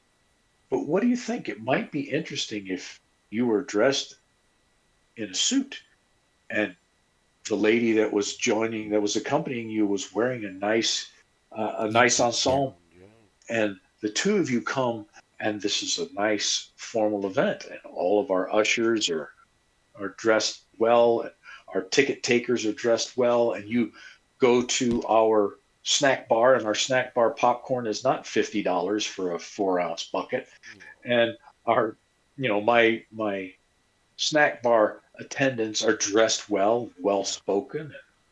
So make it kind of an event that a lot of younger people have no experience of.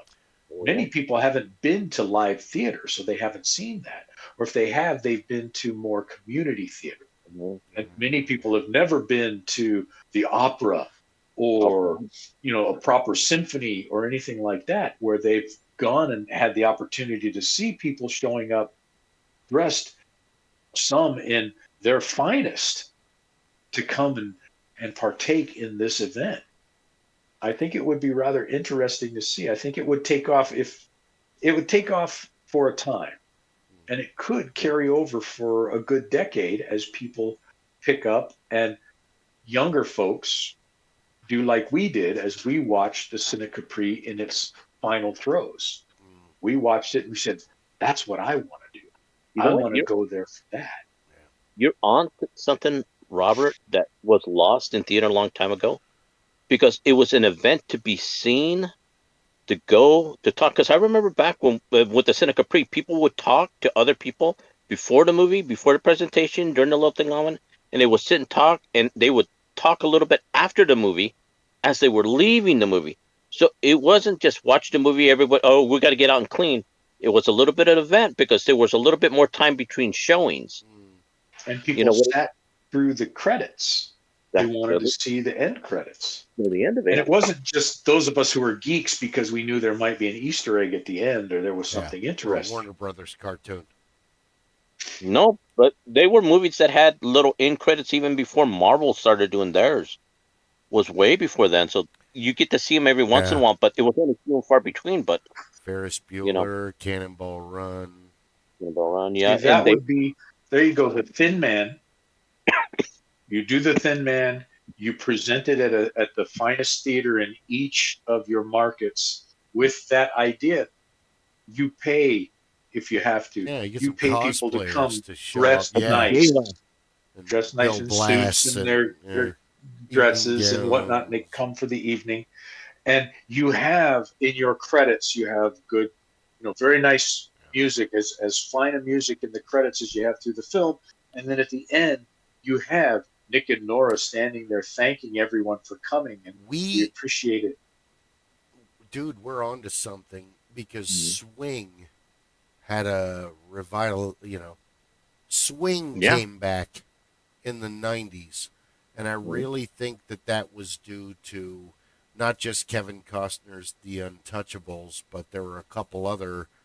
The Mask and some other movies that brought swing back.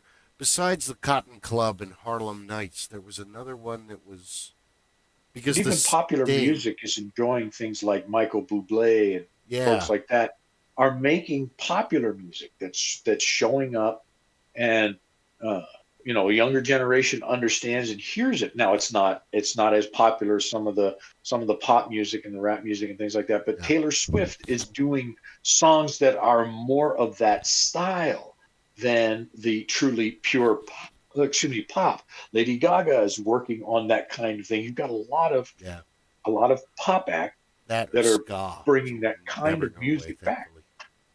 Yeah, so it's more of the nightclub style, dinner theater style, without being campy, without being ridiculous, and it's working to make things, or to help people see things as potentially more of an event. So if you created that kind of opportunity, I think it would play well. Now, how long it would play well, I don't know. But like I said, if you done correctly, maybe it would last. Maybe 2025 needs an Angels with Dirty Faces. I'm down for this. I'm down. You see, we're gonna rub you out, yous guys. Well, you see that it's how easy that it could be. It's just whether or not somebody will do it. Because if you really think about it, you could do a whole lot of stuff like that. Yeah. Trademark. Okay, you guys, I'm gonna have to cut it short. Okay, wow, we're after 3 hours. Thank you, everyone. Like and subscribe. We are the Supreme Council of the Master Geeks Lodge. Thank you for watching. Stay geeky, and you could have watched anybody, but you decided to watch us, and we thank you for that. You are on to something, dude. I'm going to totally research this. Thank you for watching the hair grow and grow gray. Yeah, gray. It's our invisibility cloak. I know. It's just. Dwayne told me. I remember when your hair was brown and yellow. Thanks, dude. That hurts, but it was thicker back then too. Okay, you guys. I'm gonna go cry now. Thanks. Thank you for watching. Have a great night. We appreciate it.